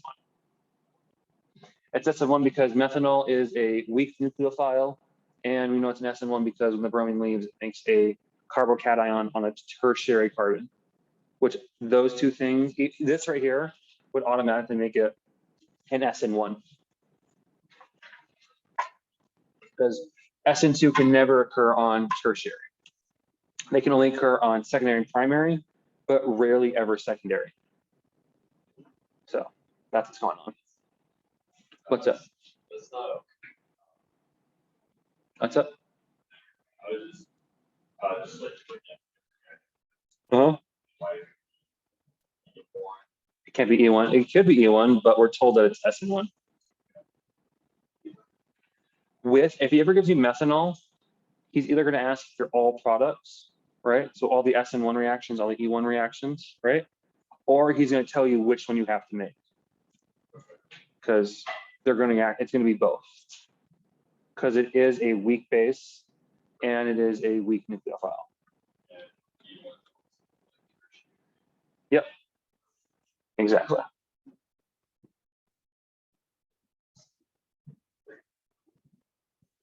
It can't be SN2. It can only be SN1.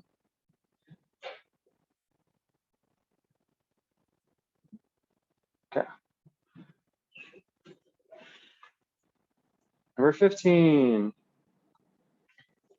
So, which reagent would make the largest amount of Z? So, what type of reaction is going on right here? Elimination, right? Okay. So, which one would help us elimination? What's this guy right here? KOC, CH3. It looks like this right here.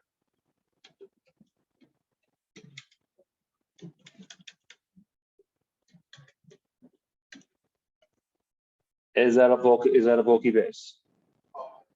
It's very bulkalicious, right? You can look because you can see all the methyl groups. It's got a lot of branching, right? So it's very bulky, right? So that is a bulky base. Bulky base means what? E2. Is this an E reaction? Right? Good, right? So that's a contender, correct? Let's look at this guy right here. This NaOH molecule right here. Correct? Now that's this NaOH molecule. So we have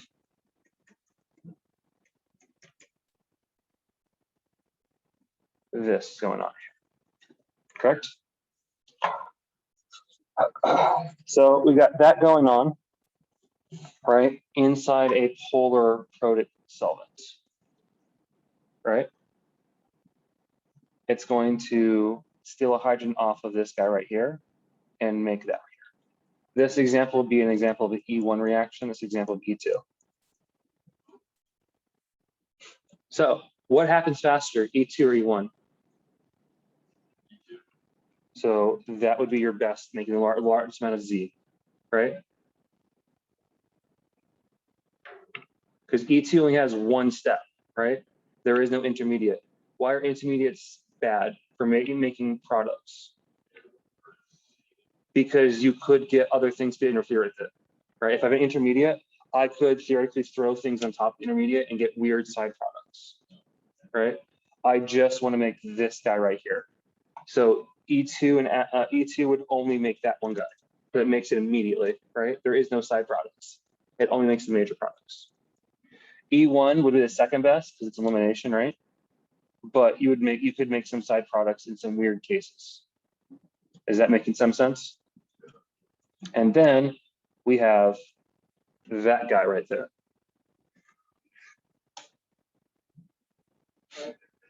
No, it's not a base. So what's it have to be then? It's not a base, it's a nucleophile. Nucleophiles are what type of reaction? That is the worst one because that is an S reaction. So you can't, it won't do anything, right?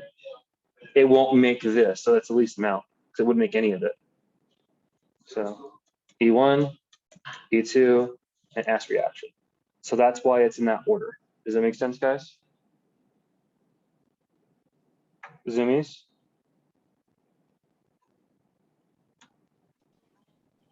Makes sense. Okay.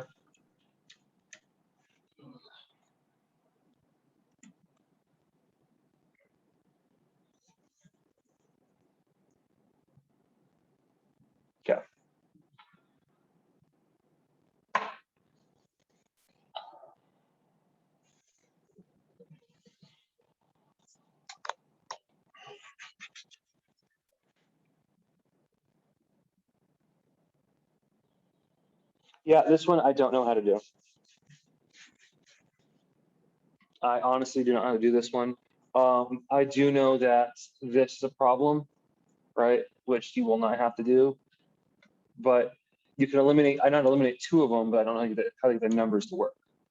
So the solvent for nucleophilic substitution, correct? Right. So for SN1, is it polar protic or polar aprotic? So protic means it has hydrogens kind of hanging around, correct? In solution.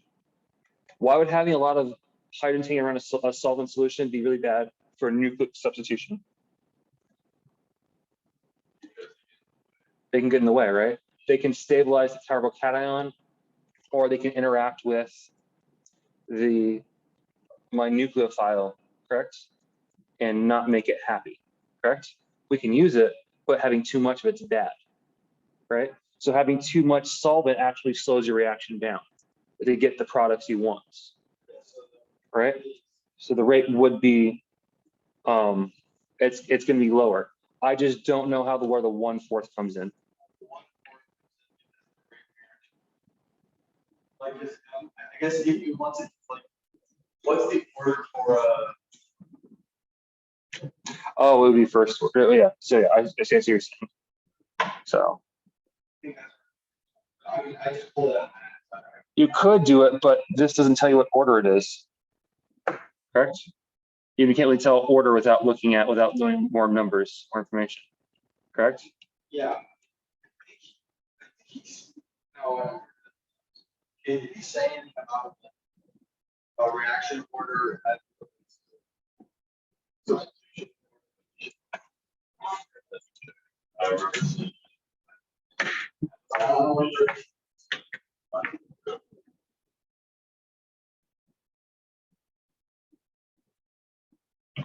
Reaction order for nucleophilic substitution reactions.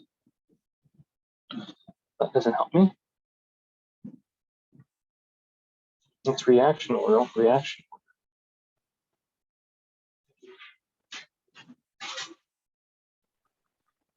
I had to look this up, but I found that SN2 is a quarter slower and SN1 is half as slow. Yes, I don't know how that is though. I can do more research, but I couldn't figure it out. So yeah, if it's SN1, it would be this one. If it's SN2, it would be that one. But does the website tell you why? They related it to bases, but I'm not sure how we would find the base in this equation. The strength of the base, I mean.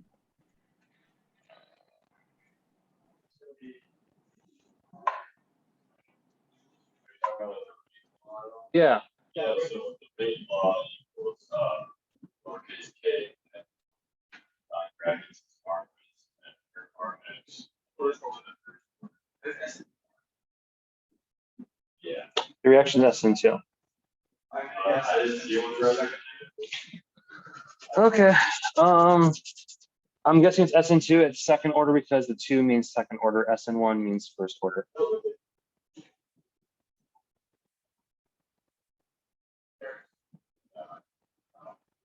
Second. So SN2 is second order. Okay. So since it's going slower, it's going to go it's going to go slower, which means go half as slower. That's why it would be this. The reaction is SN2 because of the OH right here. That OH normally would be stabilized by like an NaOH, correct? So that OH molecule just being in solution is going to be a strong base, correct? So that's why you can tell it's an SN2 reaction. So I guess it's SN2, which means it has a second order reaction, meaning it's slower, meaning being half as slow. Being half as slow would be 1/4. That is a really weird way of thinking about it. Yeah.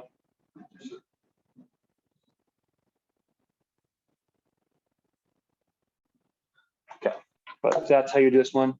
I doubt that one's gonna be on a test because it's not in the participation worksheets, and these exam questions are usually harder than what you guys are asked in your exams. Even though we'll pull things from the participation set. The review sessions, yeah. Yeah. Yeah. He would. He pulls more from those. These are just looking at the type of questions he could theoretically ask. If he wanted to be fun. Fun, yeah. Okay.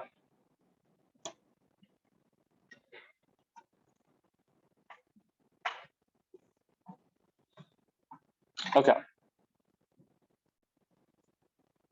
So in this reaction with 17, we have H2SO4. What is that? Okay. Do I have any nucleophiles?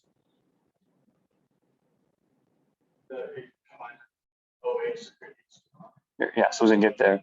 It's going to react with OH to make H2O, which is going to be my weak base. So I'm going to do what type of reaction? E1. We got to figure out how many steps are involved, right? So let's go from there. So as we guys understand, that's an E1 reaction.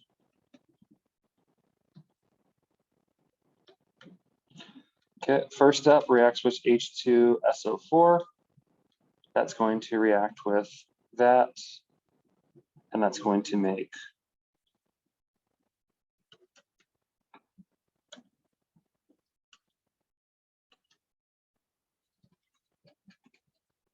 water.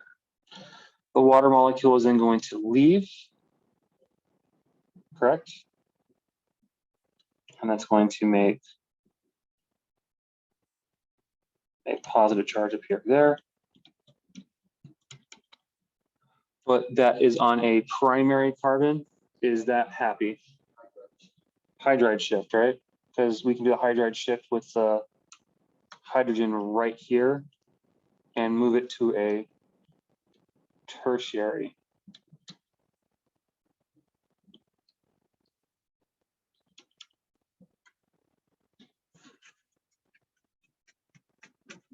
So there you go. We then have water in solution. Water is going to act like a weak base, correct?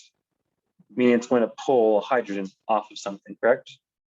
Most likely you're going to pull a hydrogen that's close to this guy, right? Which would be most likely on, no, the tertiary right there is 1, 2, 3. No, you're right. Correct. One the hydrogen's off right there. Because 1, 2, 3. Nope, it doesn't have one coming off there. Because it has 4 bonds already. It's going to pull it off of one of these guys, one of the methyl groups. Then it's going to pull, leaving you guys with positive charge and then a negative charge here, which is going to want to form a double bond.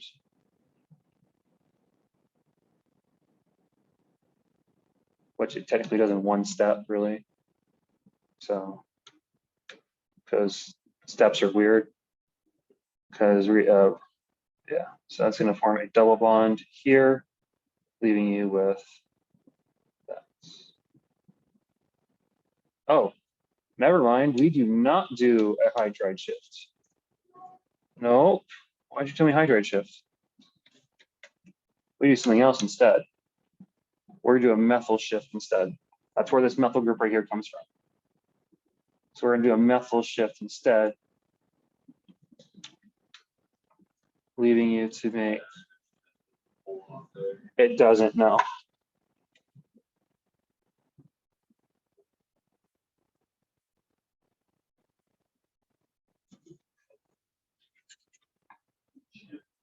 But that's how, but it still makes the same product right there. So that's technically 1, 2, 3. This technically is one step. Pulling the hydrogen off and then making a double bond is one step. So it would be C. It's a 4-step reaction.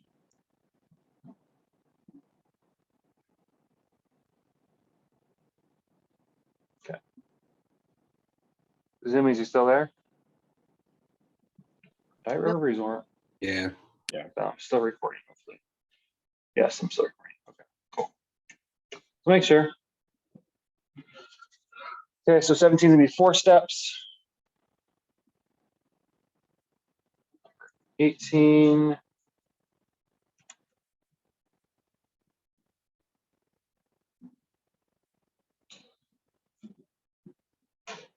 Yes, it is. Yes, it is. So if you guys want to leave, you guys can leave. If you want to go leave and study for your other tests, go ahead and do that.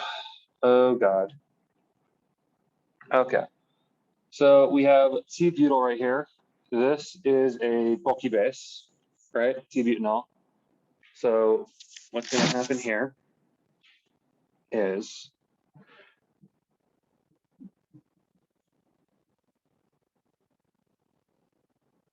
first off, one of these oxygens is going to move an electron pair to it, making it slightly negative. That's the first arrow. This will make the S positive. So it's going to want to break off the hydrogen to go towards it. And then the lone pairs on the bulky base are going to pull off the H. This will give you, oh, not towards the S, sorry, it's going to go towards, it's going to be a double bond instead.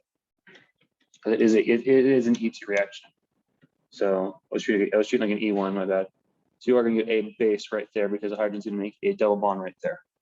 So right there, there's 3 arrows right there. Does that make sense to everyone so far? Why there's 3 arrows right there? Yeah. Okay. That's like feedback. Okay. So that's 3 arrows. Up next with here, what's going on here is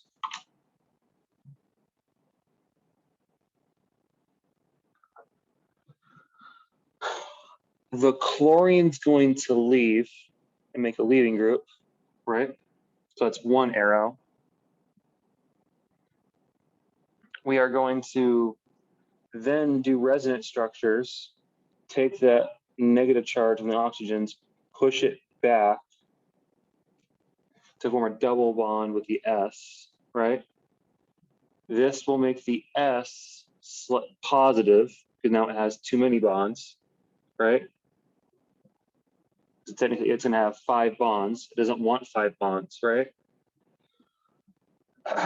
So this is a weird thing that it can do.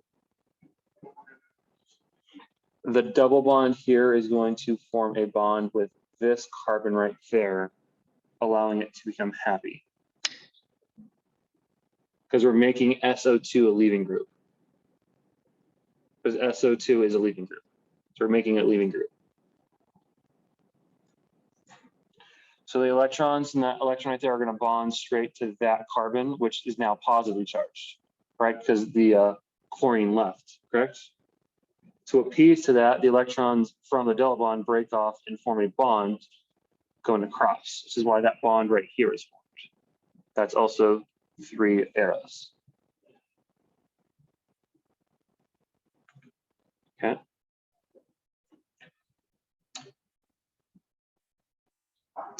We see that SO2 leaves, right? So it's going to break a bond off here, correct? And then now we have a positive charge here, correct? And we're making SO2 leave. So we can take the bond here, break it, and form a double bond right there, making that structure, which is 2 arrows. So in total, how many arrows did I use?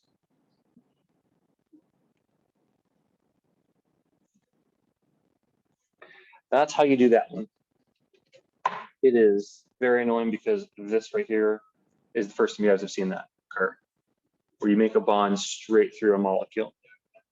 Yep. Yeah. But that's why, because technically when the chlorine leaves, a positive charge forms in that molecule, and we can form a bond to cut it off.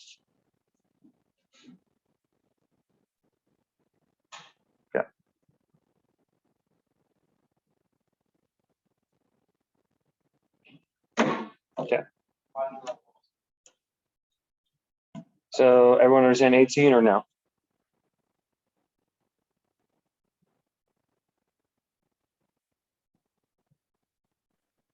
Yeah. Cool. 19 it is.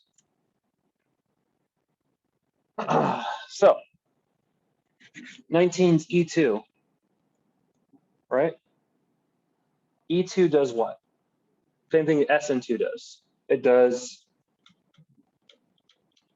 inversion. Correct?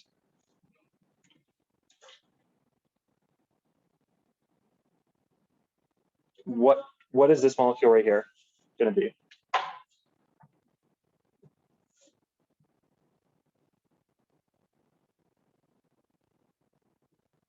Let's actually look at two of the same molecules, right? So let's look at these two, let's look at the methyl groups. One methyl group's going up, one methyl group's going down. What is that? Cis or trans? If I do an E2 reaction, it's going to become cis because I'm inverting stereochemistry. Right? So which one of these has the methyl groups as cis?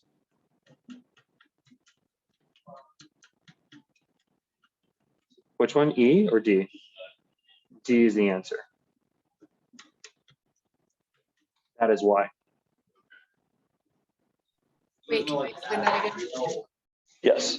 Because we are forming an E2 reaction with double bonds can't have RFs, right? There's no spin because double bonds can't rotate, correct? Because double bonds also stop chirality from forming. So with this guy right here, we're going to look at groups that are similar to each other. And the groups that are most similar to each other are the methyl groups, right? So this right here is a wedge, here is a dash. That molecule right there would be considered a trans molecule because we have one going up, one going down, correct?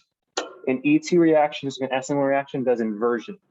It's going to flip stereochemistry, correct? So making something trans is going to make it cis, which would be this guy right here.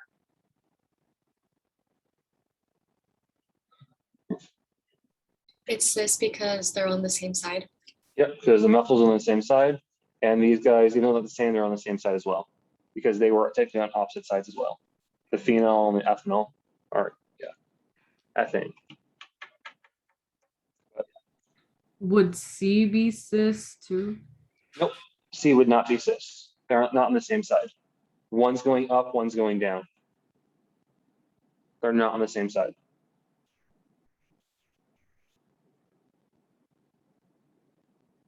Because to be cis and trans with double bonds, right?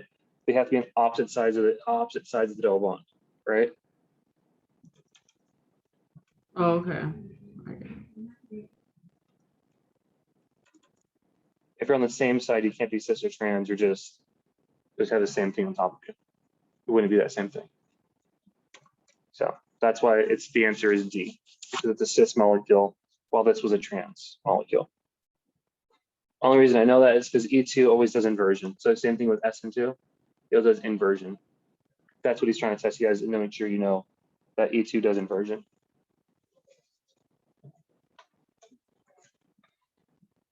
Okay, any questions?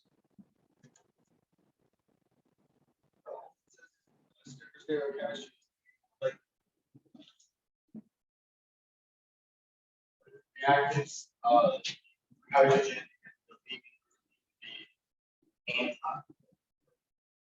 Just know they do inversion. Because it attacks the backside. Backside attack does inversion.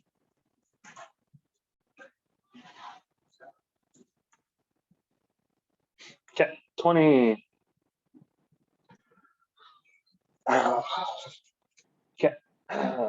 Ooh, we have a radical. If we have a radical, what do we always have?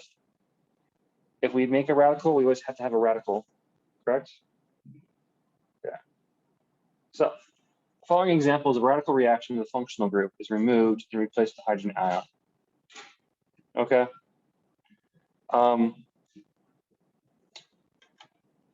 Which one of those is a functional group? Which one of those is a leaving group? Br, right? Okay. Which one of those shows an intermediate radical of Br leaving? The second one does, right? That right there is a radical hydrogen, which will attach, correct? But we're not doing that just yet. We're doing the intermediate step. That has not left yet. That's the radical bromine. and that right there is the thing that donates the hydrogen. So technically 2 is the right answer. So that's the intermediate step, forming the radical in which the radical hydrogen will attach into. Yep. Does that make sense, Zumis? Why did he say BU3SN is also one? Oh, I didn't see that. I didn't see that one was an answer. Yeah, the thing is, yeah, okay. I didn't see he did that. Okay. So yes, this also could be the right answer as well, because you can argue it, because we can always argue things with grubs. It's technically once you make a radical, right? You also make a radical here for it to react. So before the step can occur, you would have 2 radicals, which is here. That's why they both occur simultaneously. So both will be this right here will be intermediate product, and that would be an intermediate product. I read the question wrong. That was only intermediate for this guy, not this guy. That is my bad. So technically, both this and this are answers because they're both intermediate radical steps.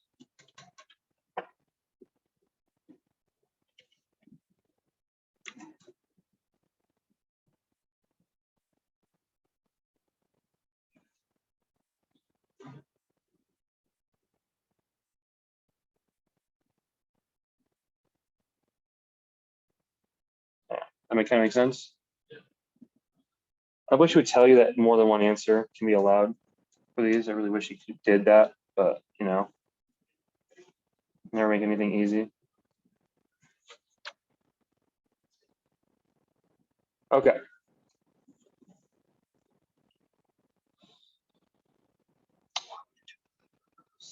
Okay.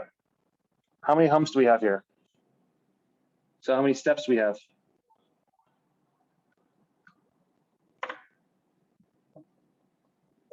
Now the key says both of them are correct. I say bullshit because SN2 makes cold reactions. This is exothermic. Because heat is leaving the system. So I would argue that E2 is correct, but the key for some reason says both of them.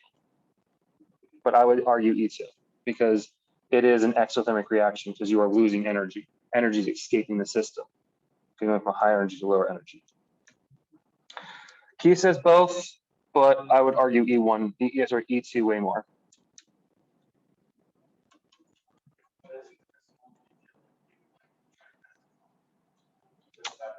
Yep, the fact that SN2 is cold.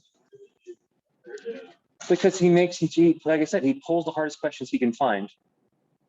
And then he tries solving them, and sometimes he can't even do them. Yeah, isn't it great? So.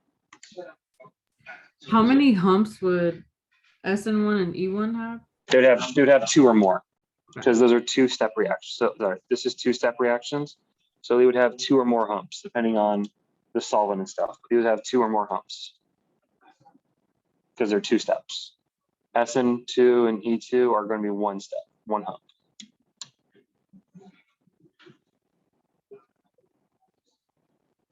Did that answer your question?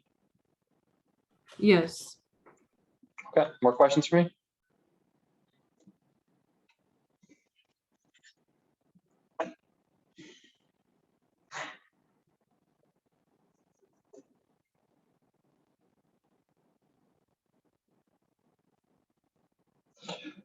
The Pinkel reagent is the acid catalyzed dehydration of glycols, a 1,2-diols, which converts the glycol into an anhydride or a ketone.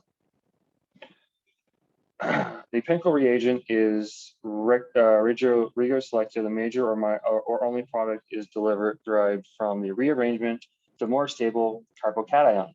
Determine the major product involved. Okay.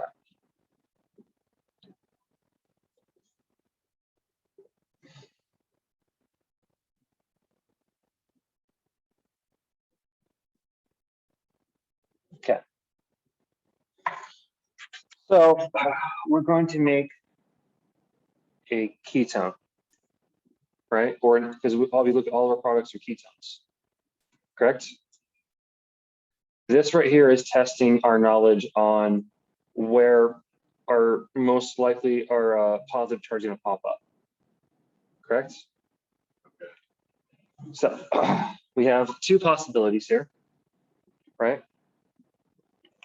We could twist H2HO4, right?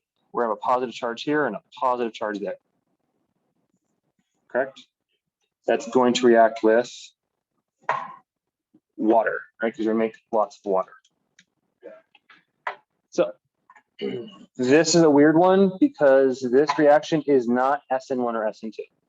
This is a anhydride reaction. This is an O-Chem 2 question. Yeah, this is an O-Chem 2 mechanism. So this most likely will not pop in your test, but it's trying to test where carbocations would appear. A and B are wrong because you're making two cyclohexane structures, which you would not do with these two molecules, right? The reason being you would not do a methyl shift because there's no methyl shift to do, correct? This bond right here is not an extra carbon. That's a bond between the two molecules. There is no methyl to make one of them 6 or both of them 6, correct? So there is no way you can physically make those two molecules, right? Because you would need 2 carbons and the carbons don't come from anywhere. So all we make is water from the sulfuric acid. So A and B are not possible to make, correct? Okay. Followed up, what structure is more stable? Because both of these theoretically are going to be secondary carbocations, correct? Yeah, it is C because it's on the hexane, because hexane is more stable. That is why it's C.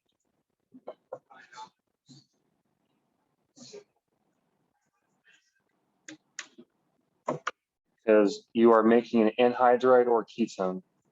An anhydride or ketone is not an SN1 or SN2 reaction, EC reaction type of thing.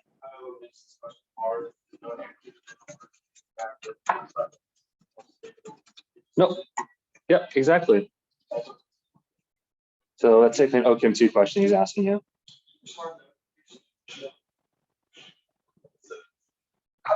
Okay, so I would just skip 22 because it's not going to make much sense because I doubt he's going to ask that question test or a question like that. Or you ask a question like that, you can complain to him and yell at him because that's definitely an O-Chem 2 question. Okay. Okay, so we have 23. So 23 is looking for the fastest reaction with ethanol, right? And ethanol is OH, correct? This could also be an E1 or SN1 reaction. E1 or an SN1 reaction, depending on what you want to do with it, right? Because it could act like a base, a weak base, right? And it could act like a nucleophile, depending on conditions. So we want to find the most stable carbocation. Which one would have the most stable carbocation? The first one, because it is benzylic, right? That goes away. It's tertiary and it's next to a benzene ring. Okay, what's the second most? Nope, second one. Because if a positive charge appears there, right, it's next to a double bond, so resonance structure can occur. Yeah. It is the worst. It is the worst because it's on a benzene. It's not benzylic. You're touching a benzene ring. Okay. So for O-Chem 1, anytime you see a benzene ring, anything attached to a benzene ring, you don't touch the benzene ring at all. Anything coming off the benzene ring, you do not touch, unless it's a carbon away, right? You don't touch the benzene ring. Walk away.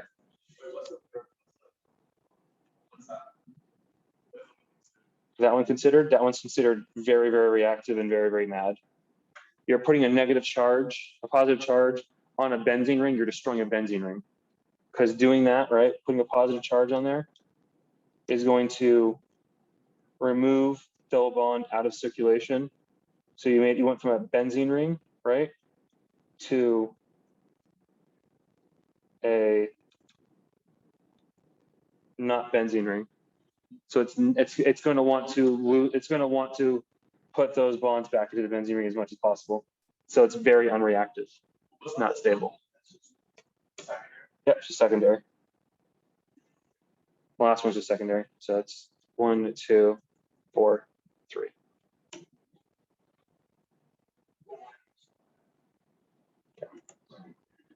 That one make sense, guys? Okay. Okay. So, which one is a nucleophile in this step?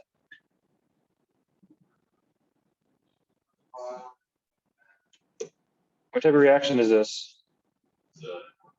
Are nucleophiles important? There are none of the answers. Because it is an elimination, nucleophiles do not matter. Yeah, we don't care. We don't make any too. Water is not considered a nucleophile, it is considered a base. So that's why that's the answer. See, I can answer the easy ones. It's the hard ones he puts in that I can't answer. Okay.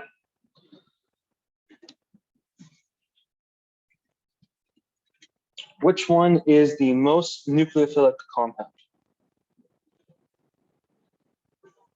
Yep. Yeah. The reason why number 1 is the most nucleophilic, it's going to want to attach to that carbon negative bond. It's going to want to form a bond. Carbon's so close to being in an octet that it's going to bond with something to share those electrons with. Okay. Because the second one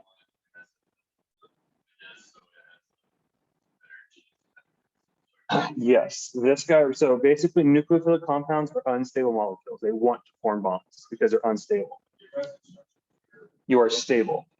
Stable structures don't want to react as much. We have to goat them into reacting.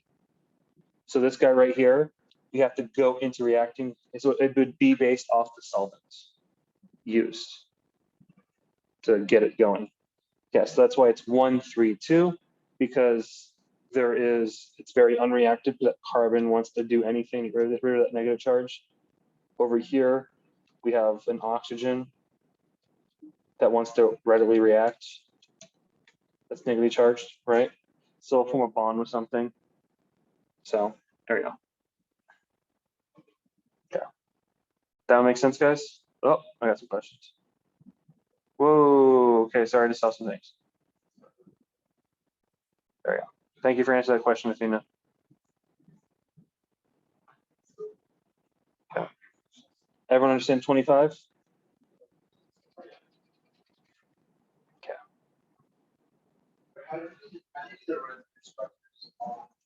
Oh, when you assume the negative charge to the Yep.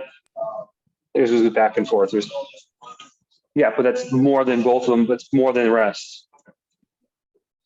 Having $1 is better than having no dollars. Shane, why is the second one the least nucleophilic? Because it has a resonance structure, right? It can form a double bond going here and form a resonance structure with itself. And having that resonance structure means it's stable. It can stabilize itself, right? So it's going to take some goading into to react. Nucleophilic reactions are reactions that are going to want to react. They're going to want to bond to a positive charge to make an S1 reaction occur. So that's why. Does that make sense, Athena? Yeah. Okay.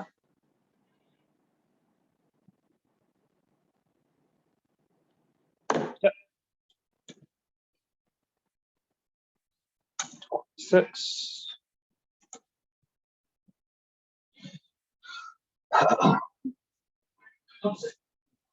Okay.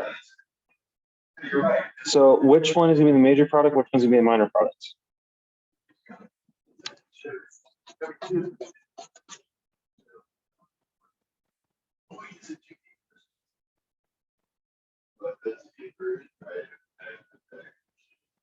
Yes. Why?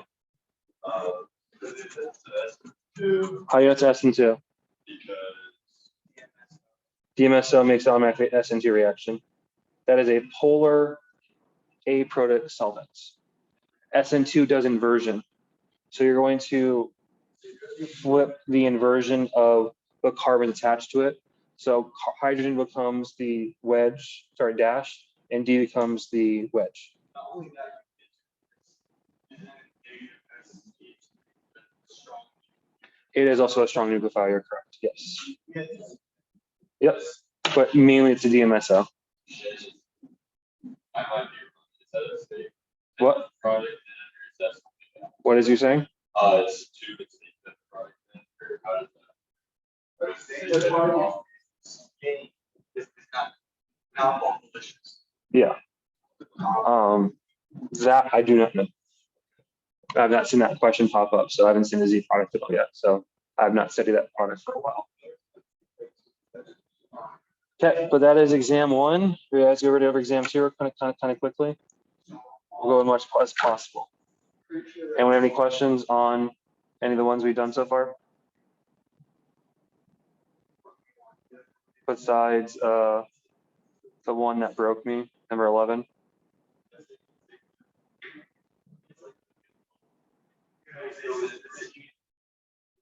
So was 25 again? Yes, I go over 25. Yes. Okay. So 25, the most reactive compound is going to number 1. The reason being is the negative carbon is so close to forming an octet that it's going to want to get rid of that negative charge and form a bond with anything, right? So basically all we need to do is put a positive charge in front of it, and then it's going to jump. The answer 26 is number 2. So 26 would be number 2. So it'd be the second one, be answer B. So this will readily bond with any positive charge you put in front of it. It's going to attack it with little to no need of a solvent, basically. That's why it's the most reactive. The second most reactive is this OCH3. The O is negatively charged, right? But we do have to goad it into attaching to a molecule,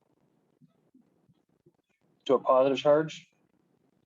Usually we would do a product solution, because if there is a product solvent, we could theoretically just make methanol, which would be the worst thing in the world, because methanol would also technically be an S reaction, but it would make it weaker. But that's why it's 2. And then 3 is going to be this guy right here. Reason being 3 is that guy is because it can do resonance structure. And resonance structure stabilizes a molecule. And being stable means you're not going to want to react as much. So that's why 25 is 25. Does that make sense? Yeah. Okay. Answer. Okay. Any more questions on exam 1, part A? Yes, I'm gonna do part B right now. We'll try to get as much of it as done as possible until the computers shut me off. That's when the cleaning people come in and kick me out. So, because usually this will shut down. So we'll see. Okay. So number 1, I have 2 humps. What's that mean?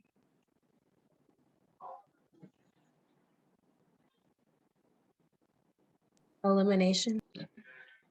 So eliminate it. Well, 2 humps just means it's 2-step reaction.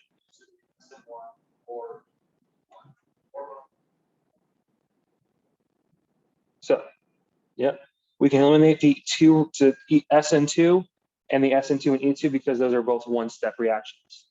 Correct? Both SN1 and E1 are both going to produce heat at the end, so they're both exothermic reactions. Correct?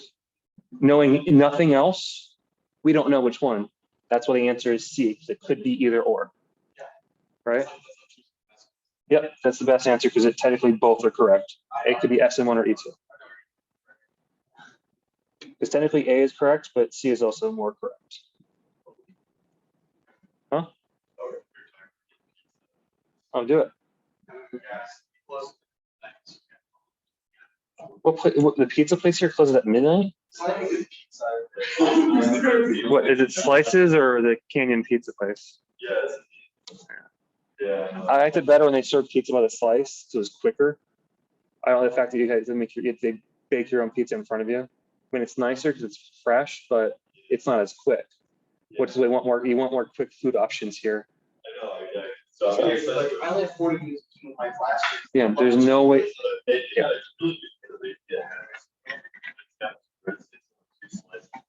That's pretty good. Okay, so number 2. We're dealing with KCN right here, right?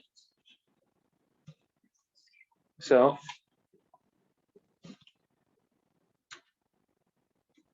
KCN is going to do something. So KCN, and we have acetone. Acetone, is that polar product or polar A product? Polar A product. Acetone doesn't have any H's to give off. It's not an acid. It's polar A product. We also have this. And you guys told me you just told me like 3 seconds ago that this molecule right here is a very extreme nucleophile, right? So knowing that KCN is a strong nucleophile and that acetone is polar A product, we're going to do an SN2 reaction. So which bromine are we going to target? The one that's going to be in tertiary or the one that becomes a primary? So which one's that one? Number 2. That's why it's only B. Right? How do you even get 3 with that? Well, you could get 3 if it was an SN1 reaction. Right?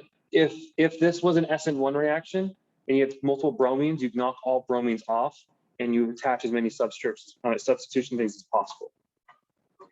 Yeah. This more likely is going to be in here. I don't know why exam 2 is always easier than exam 1.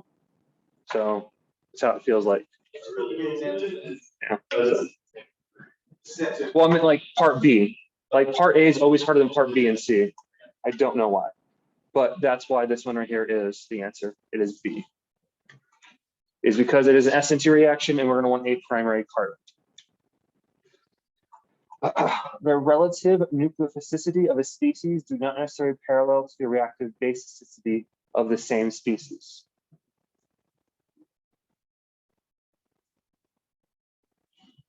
So what's going on here?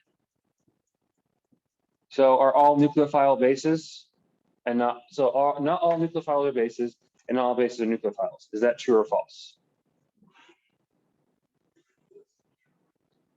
Nope.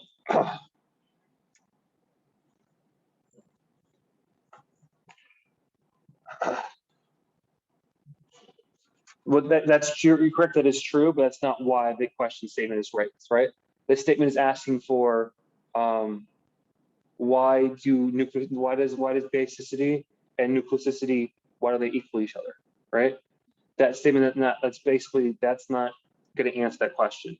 That doesn't explain why a strong nucleophile can also be a strong base or a strong base being that type of thing. Because a strong nucleophile could act like a base, a weak base and stuff like that, and vice versa. But this statement right here doesn't answer that question. B basically saying is math, which you're not taught math in this class, so don't do anything that involves math. Okay, this statement is false. They do parallel each other. That is false. So between C and D. Now, any of you guys ever poured acid on yourselves before? You guys ever poured hydrogen peroxide on yourself? And you got a cut? You ever put hydrogen peroxide in a cup before? Zoomies, anyone put hydrogen peroxide in a cup before? Yeah. What happens? Would it feel warm? Yeah. Fizzles up. Yes. Acid-base reactions they do thermal chemistry because you're going to be breaking bonds and stuff like that. Nucleophiles, electrophiles are a matter of kinetics. So D is the answer. So anytime you do with nucleophysicity, it's a matter of kinetics, right? That's why SN1 is first order, SN2 is second order. Basicity is a matter of thermodynamics. The stronger the base, the stronger the acid, the more warm it's going to get when you react with it, right? So that's why when you vomit food up, you vomit stomach acid up, it's nice and warm. It comes out of you. Yeah, I know, isn't it great? I mean, it's better than having cold vomit. Yeah. Okay. So we have H2O, right? Now, H2O, correct, is going to act like an SN1 or an E1 reaction. We've only ever seen an active E1 reaction before, right? But we know we've known it's an acid, we know it's that type of reaction because we were given the product, right? But in reality, water can be either or. Yep, it's a weak base and a weak nucleophile. That is correct.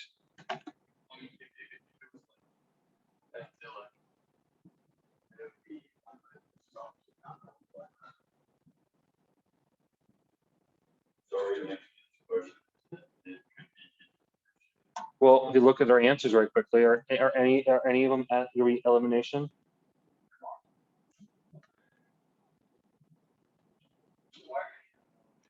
Why? Because he's not making you think about elimination. So it's not going to be an E1 reaction, right? It's going to be a SN1 reaction. What's special SN1 reactions? They're racemic, right? So which one is going to basically have a racemic mixture?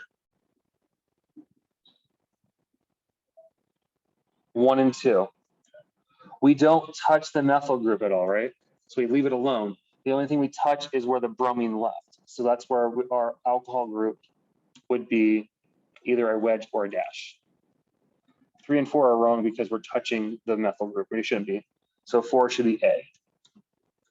That kind of makes sense? Zoomies? Yeah, that makes sense. Yeah. Okay. Okay. So number 5, we're going to rank the following we're going to rank them. We're going to rank the nucleophiles. So which one's the most nucleophilic first?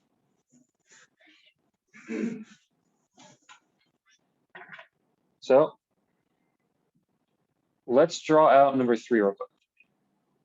All right. So we have CH3, CH2, C double bonded O, C single bonded O. What can I do there? I can do resonance with this guy right here, right? So that automatically is going to be one of the worst ones, right? It would normally be one of the worst ones, correct? So we're away from it. So we're gonna get rid of that guy and that guy. We've seen this guy before, right? It's usually a very weak one, correct? So yes. And then this guy right here is going to be the strongest one. So we want ones with 2 in front. Now, he's saying that D is the answer. I would argue that C is C. I don't know why he put D. I would argue C. Having resonance makes you way, way, way weaker. The only reason I can think so is the fact that a negative charge will appear, and having a negative charge itself would theoretically make you stronger, but having resonance would overcome that fact. Because this right here doesn't have a negative charge, right? You're going to need a polar protic solvent to do that. This guy right here would not need a polar protic. You can do a protic, unless he's doing that justification. But I don't know if he's taught that concept to you. So I would ask him, right? He says this. I would argue that C is correct. Since that this guy right here is negatively charged, right? Even though it can do resonance structures, that negative charge means you do not have to have a protic solvent to make the water, make OH leave. Yes, sorry, sorry, the 3. My bad. Yeah. So even though 3 can do resonance structures, it doesn't need a protic solvent to react with it, making SN2 are stronger. That's the only justification I can see, but I don't know if he's taught that concept to you. So I would go C. Yeah. Then it would be D, because you can argue that concept, but I would also argue C is a possibility as well. But he says this, only reason I can give you a justification is because it doesn't need a polar protic solvent. It'd be aprotic, and then SN2 is stronger than SN1 because it's a one-step mechanism. It's fast. This right here is SN1 for sure. That's justification. So, but I would say either or of these. You could argue either or. But if you see this question on the test, it's definitely D for the answer. So 6. We have KOH and we have this CH3OH molecule, right? Yeah. KOH is a what? Strong base. It's a strong base. KOH is a strong base. So are we going to do elimination or are we going to do substitution? Or eliminate half the answers, correct? Okay. So let's look at this. So the bromine leaves, correct? Making you have a positive charge on a tertiary carbon, correct? You are going to pull a hydrogen away from one of the groups, right? Your possibilities are one of the methyl groups, right? Or the more acidic. You want the more acidic one, which would be one of these guys right here. The reason being is because methyl groups are not acidic, while CH2 groups are. Yes. Okay. Because if we were to pull off the methyl group, right, we would have a negative charge on a primary carbon, right, which you theoretically could be kind of stable, right? We are trying to make this guy right here, right? So we don't want any stability. We want to make exactly that guy, correct? Because this is an ET reaction. So that's why we're going to pull electrons from this carbon right here to form that guy. So, because if it was E1, you could justify both these answers, but since it's E2, you can only justify one of them, which would be. Just to clarify, you think that OH takes that H? Yeah. Yes. Yes, because OH is what charge? Negative, right? To make that carbon, make the H positive, it's going to give the electrons to the carbon with H positive. And have a negative charge. Negative charge and positive charge want to cancel each other out by forming a double bond. That's why that's the answer. That makes sense? Okay.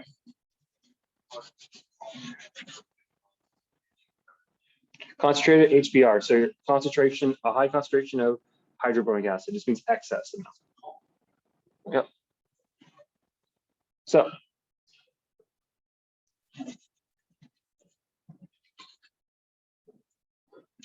HBr is going to do what? Protonate something. Okay. We ignore that guy, we ignore that guy. What is the only target for H to tap? The oxygen, correct? So we have benzene, which we're not going to draw because we're not going to touch it, right? And then oxygen bonding to a hydrogen. And then we're not going to draw the benzene, right? I'm just going to draw a happy face because we don't touch the benzene rings, we walk away. That guy right there is positive, correct? So we're going to do what? We're going to break the bond, right, to make oxygen happy, correct? Doing this would cause you to have a benzene ring with an OH on it, plus you'd have a benzene ring, correct, with a positive charge. We just knocked off a bromine, correct? That positive charge is going to react to that charge right there to make the reaction. That's why B is the answer.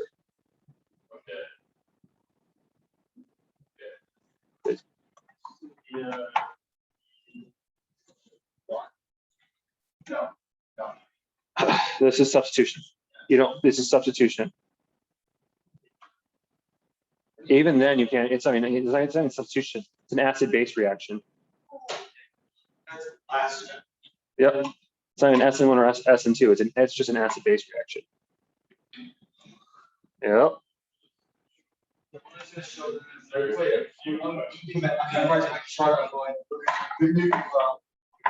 Okay. So we have this guy right here. What's this going to be? Number 8. Is that a base? It's definitely a nucleophile. It is this guy again. We just told me it was a strong nucleophile 5 minutes ago and then 10 minutes ago. So strong nucleophile is going to do what type of reaction?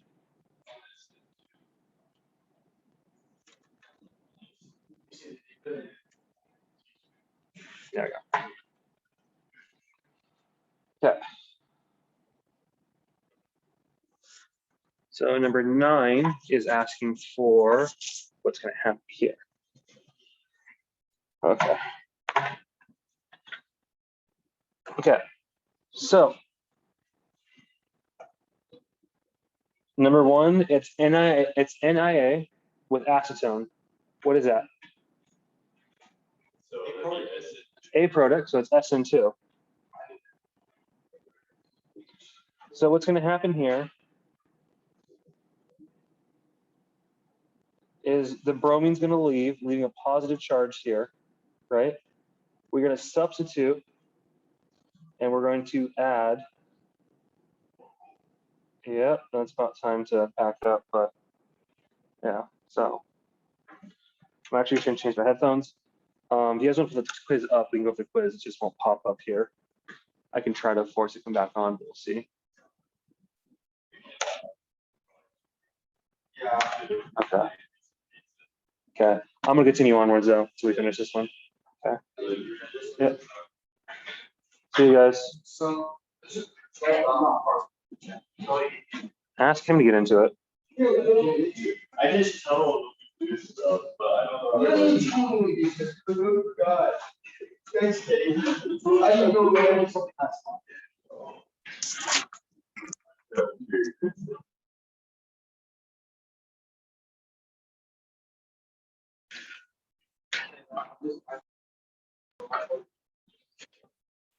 Hello, hello, hello.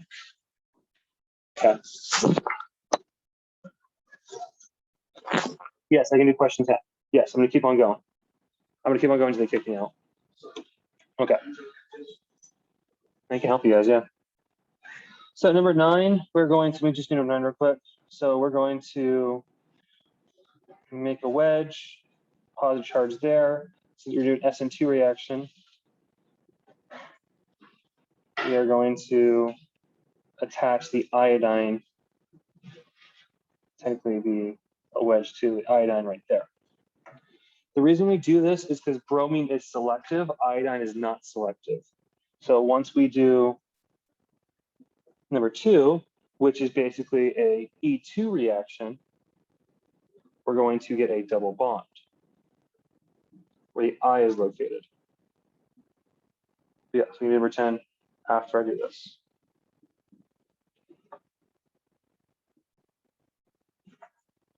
And we're going to pull off the side. And since E2 is going to do inversion, it's going to do D. Okay.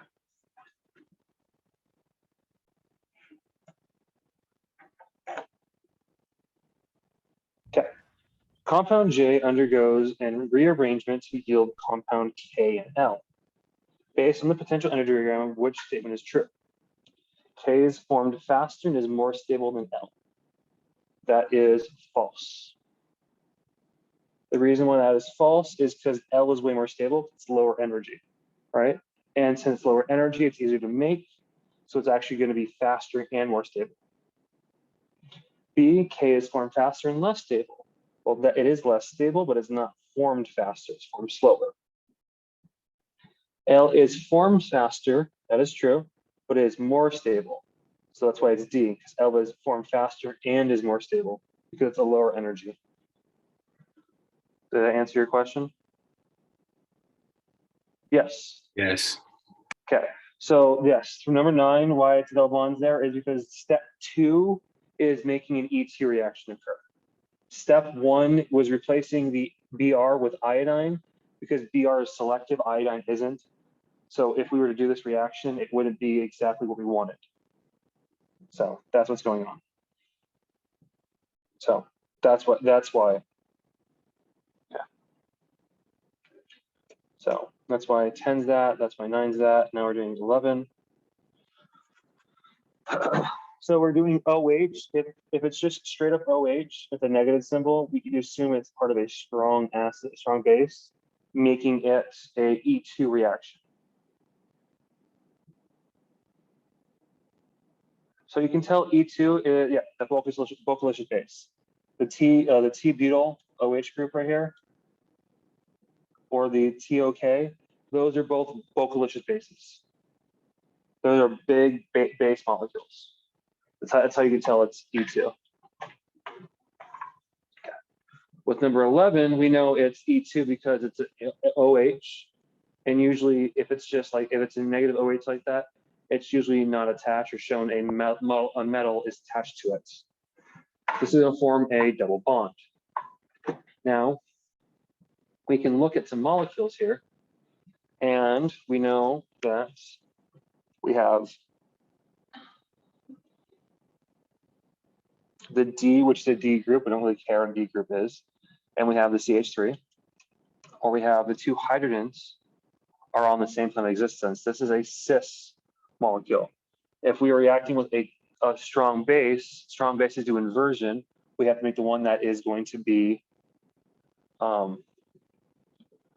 trans. So we're gonna make a trans molecule. So which one of these ones is trans?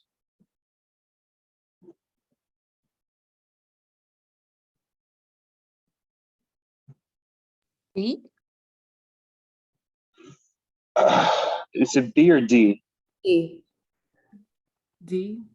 D is trans. B is cis. This is also cis. This right here is trans, but it's going to, the answer is going to D. The reason being is technically bromine is also going to leave, which is your leaving group. So that's going to leave, which allows you to make a double bond. You can't have bromine in your substance. That's why A is wrong. B is technically going to be cis. That's why that's wrong. D is also technically a leaving group as well. So we're going to technically kick D off. So, but that's kind of, yeah, but this is why it's more, you more care about the methyl groups or the hydrogens, because those are the ones with wedges. But that's how you approach that one, if that makes sense.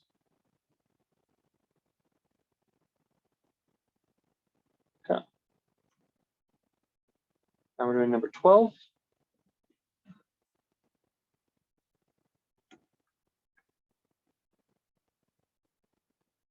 Now, number 12. Oh God, ring to the close. I hate ring closing. I hate ring closing. Do this. Okay.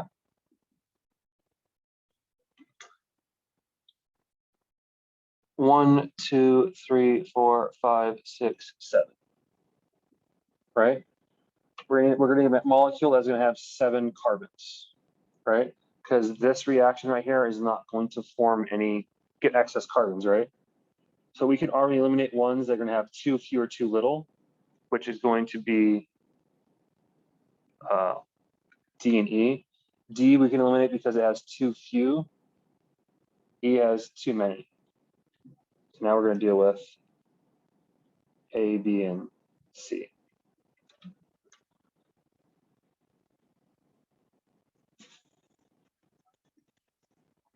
Okay. So bromines are going to leave in both of these sections right here. Bromine leaves, leaving you with 1, 2, 3, 4, 5, 6, 2, 3, 4, 5, 6, 7. 1, 2, 3, 4, 5, 6, 7. Leaving you with a positive charge here and a positive charge here.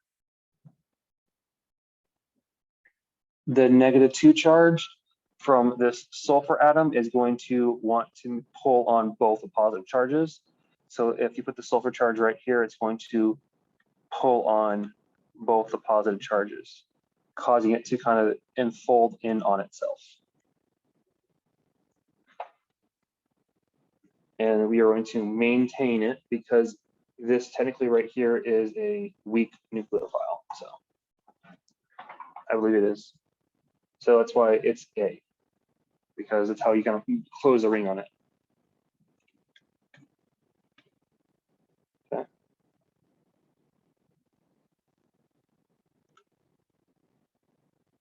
$13, we've already done one like this before. Actually done the exact same one before.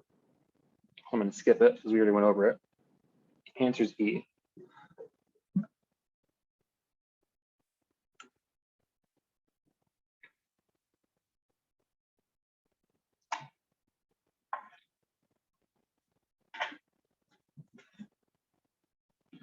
So 14 is asking how many arrows are needed. So let's do this. So bromine leaves, correct? That's going to leave a positive charge on the carbocation. That's going to cause the negative charge here to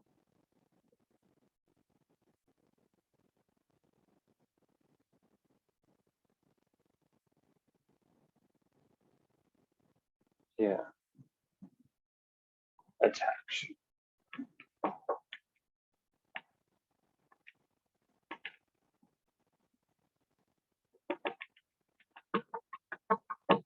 Actually, my bad. CH3, CH2O. That is, yeah, so it's a pretty good nucleophile it's going to attach. So you would get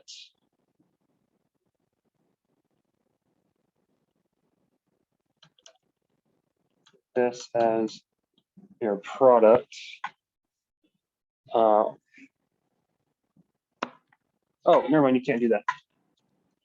The reason being is since this is tertiary, right? Because the bromine leaves. Since it's tertiary, we can't make this guy a nucleophile. We can't make it a strong nucleophile like it wants to be, right? Because normally it is a pretty strong nucleophile. So we're going to treat it like it's a base, which means we're going to pull a hydrogen off of something. So we're going to pull a hydrogen off of one of the methyl groups. So that O is going to pull a hydrogen off, and the hydrogen is going to break a bond with the carbon.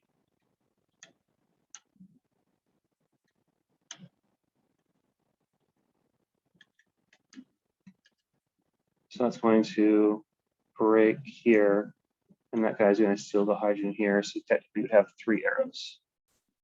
That's what it's going to do. Let's make the arrows a bit cleaner. Leave, positive charge forms.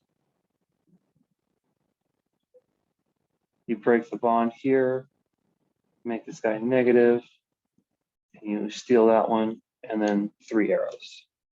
This reaction right here, 15, is going to be an ET reaction because we have, it's not that, it's an ET reaction. I don't know why it's an ET reaction. The key says I would argue that it would be an E1 reaction because this right here is not at all. It's not the best base. I would say that is a weak base, not a strong base. But that's what the key says at least. So which defining statements is correct? CH3CH2 is reactant and participates in as a nucleophile in the reaction. So going right here, that guy right there is not reacting at all, right?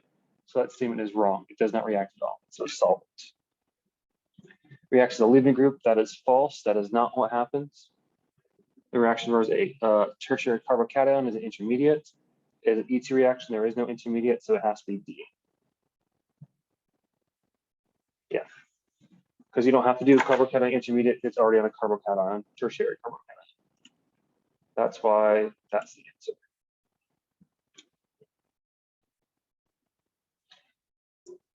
What's the following substitution reactions? Which statement is true or false?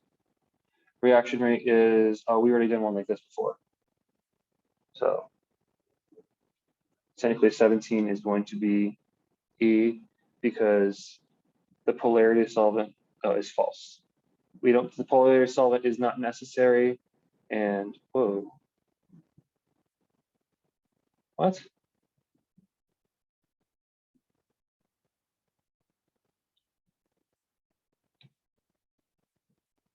He contradicted himself in the previous one. That's stupid. The question's stupid. Right. Yeah, 18 is the last one. Oh, we already did 18 before. Oh, we haven't done 18 before, have we? Yeah, 18 we're going to skip because that's an O-Chem question. We're going to do 19 and then 20 is our last one. Unless you guys have some ones you want to go over. What statement is false? Technically, the key says that the answer should be E, which makes no sense because A was shown as true in the previous one. Because B makes sense, right? Because the solvent concentration wouldn't matter. All right, no, that's wrong. It should be A. I don't know why he says C, because B and C are technically true. So if he's asking for a false statement, it would be A is the false statement, not E, because B and C are true. So he probably misread the question when he made it. So I would argue A, that the key says E, but he could have made a mistake.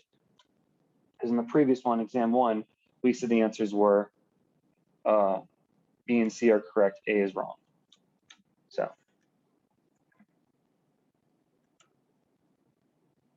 we're going to do 19 and 20, and then we're going to pack up because the cleaning people are staring at me right now. Okay, 1 second, please. For the reaction drawn below, how many will the rate change if the concentration of 2-bromo 2,3,3 trimethyl butane dissolved in the reaction mixture is reached by 50% of the concentration? Oh. Okay. This is kind of like the previous one where it's asking about an SN1 or SN2 reaction. We got to figure out which one is, right?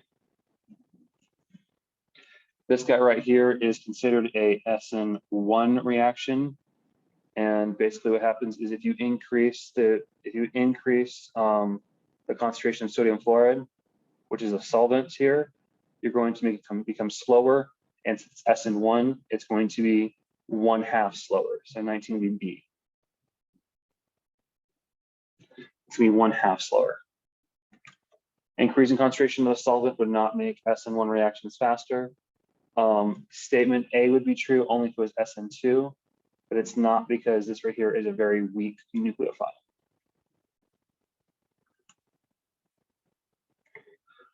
Okay, question 20.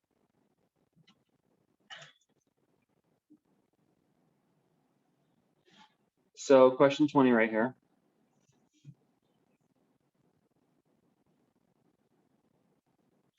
We have a good leaving group. Leaving group right here is going to leave, right? And then we have this molecule right here, which is going to act like a base. So we're going to pull a hydrogen off of one of the molecules. And it's going to pull it off one of the D groups, right? When you make a double bond with a D group, usually the D group will leave because it can't handle the double bond. So we're going to remove one of the D groups. So one who has a missing D group would be B and E. I do not know what the D group is. The answer is E, but you could also argue for B. There is probably something with the D group concept mechanism that I just don't know about because I don't have the class notes or don't remember that concept. But yeah, 21's already went over, but same thing with 22 basically. Yeah, you guys have any final last questions before I close the Zoom up?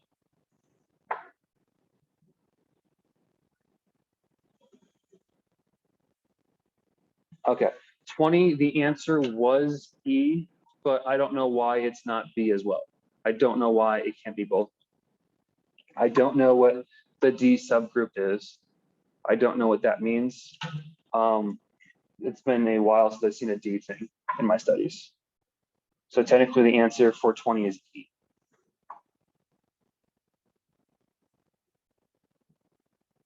Yeah, any more questions? You're welcome. Number 9, exam C. Sure, go that one real quick.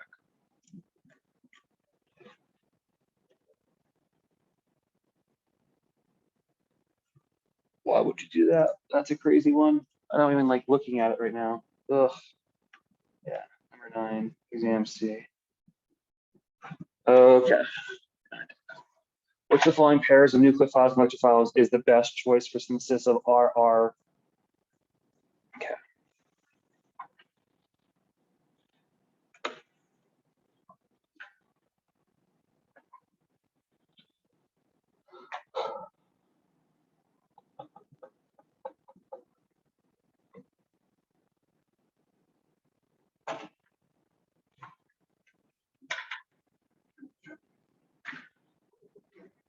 What is he doing? Okay. So we need to choose a pair of electrophiles and nucleophiles, correct? We can already eliminate C and D as answers because this guy right, this would make the bromines leaving would make those guys technically electrophiles, and these guys already here already have negative charges. And I guess you could argue it. Never mind. Don't that my thought process didn't work there.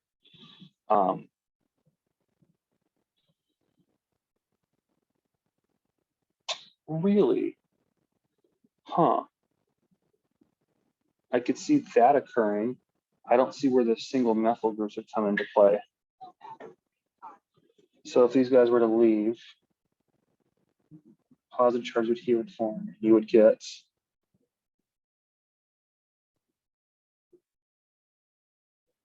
that would occur, but we're still missing 2 oxygens coming off of it. So, okay, here's what you have to do.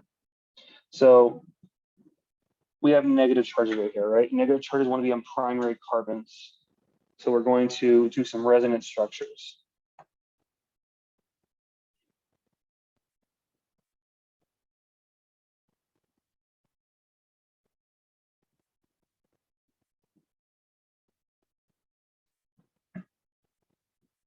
So we're going to make double bonds here and here, and then we're going to also move the electrons until they get to the very tips of the molecules. Theoretically speaking, that's what you could do, and that's why that would work. The answer is A. Doing that would make these CH3 groups attach here, which is why you get the methyl groups coming off of those guys. But I don't understand why you get the methyl groups coming off of the wedges. I don't see where that would come into play.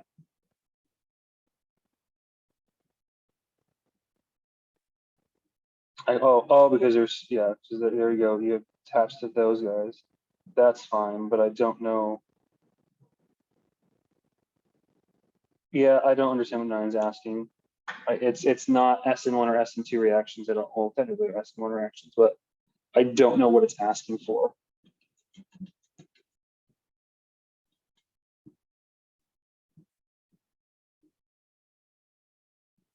This is SN1. It's not SN2, so it wouldn't do inversion. So those are wrong. But SN1 does recent mixture, but it's not an SN1 reaction. It's a nucleophilic and extra electrophilic reaction. So SN1, SN2 doesn't do anything here. So, yep, I do not know what he's asking for number 9.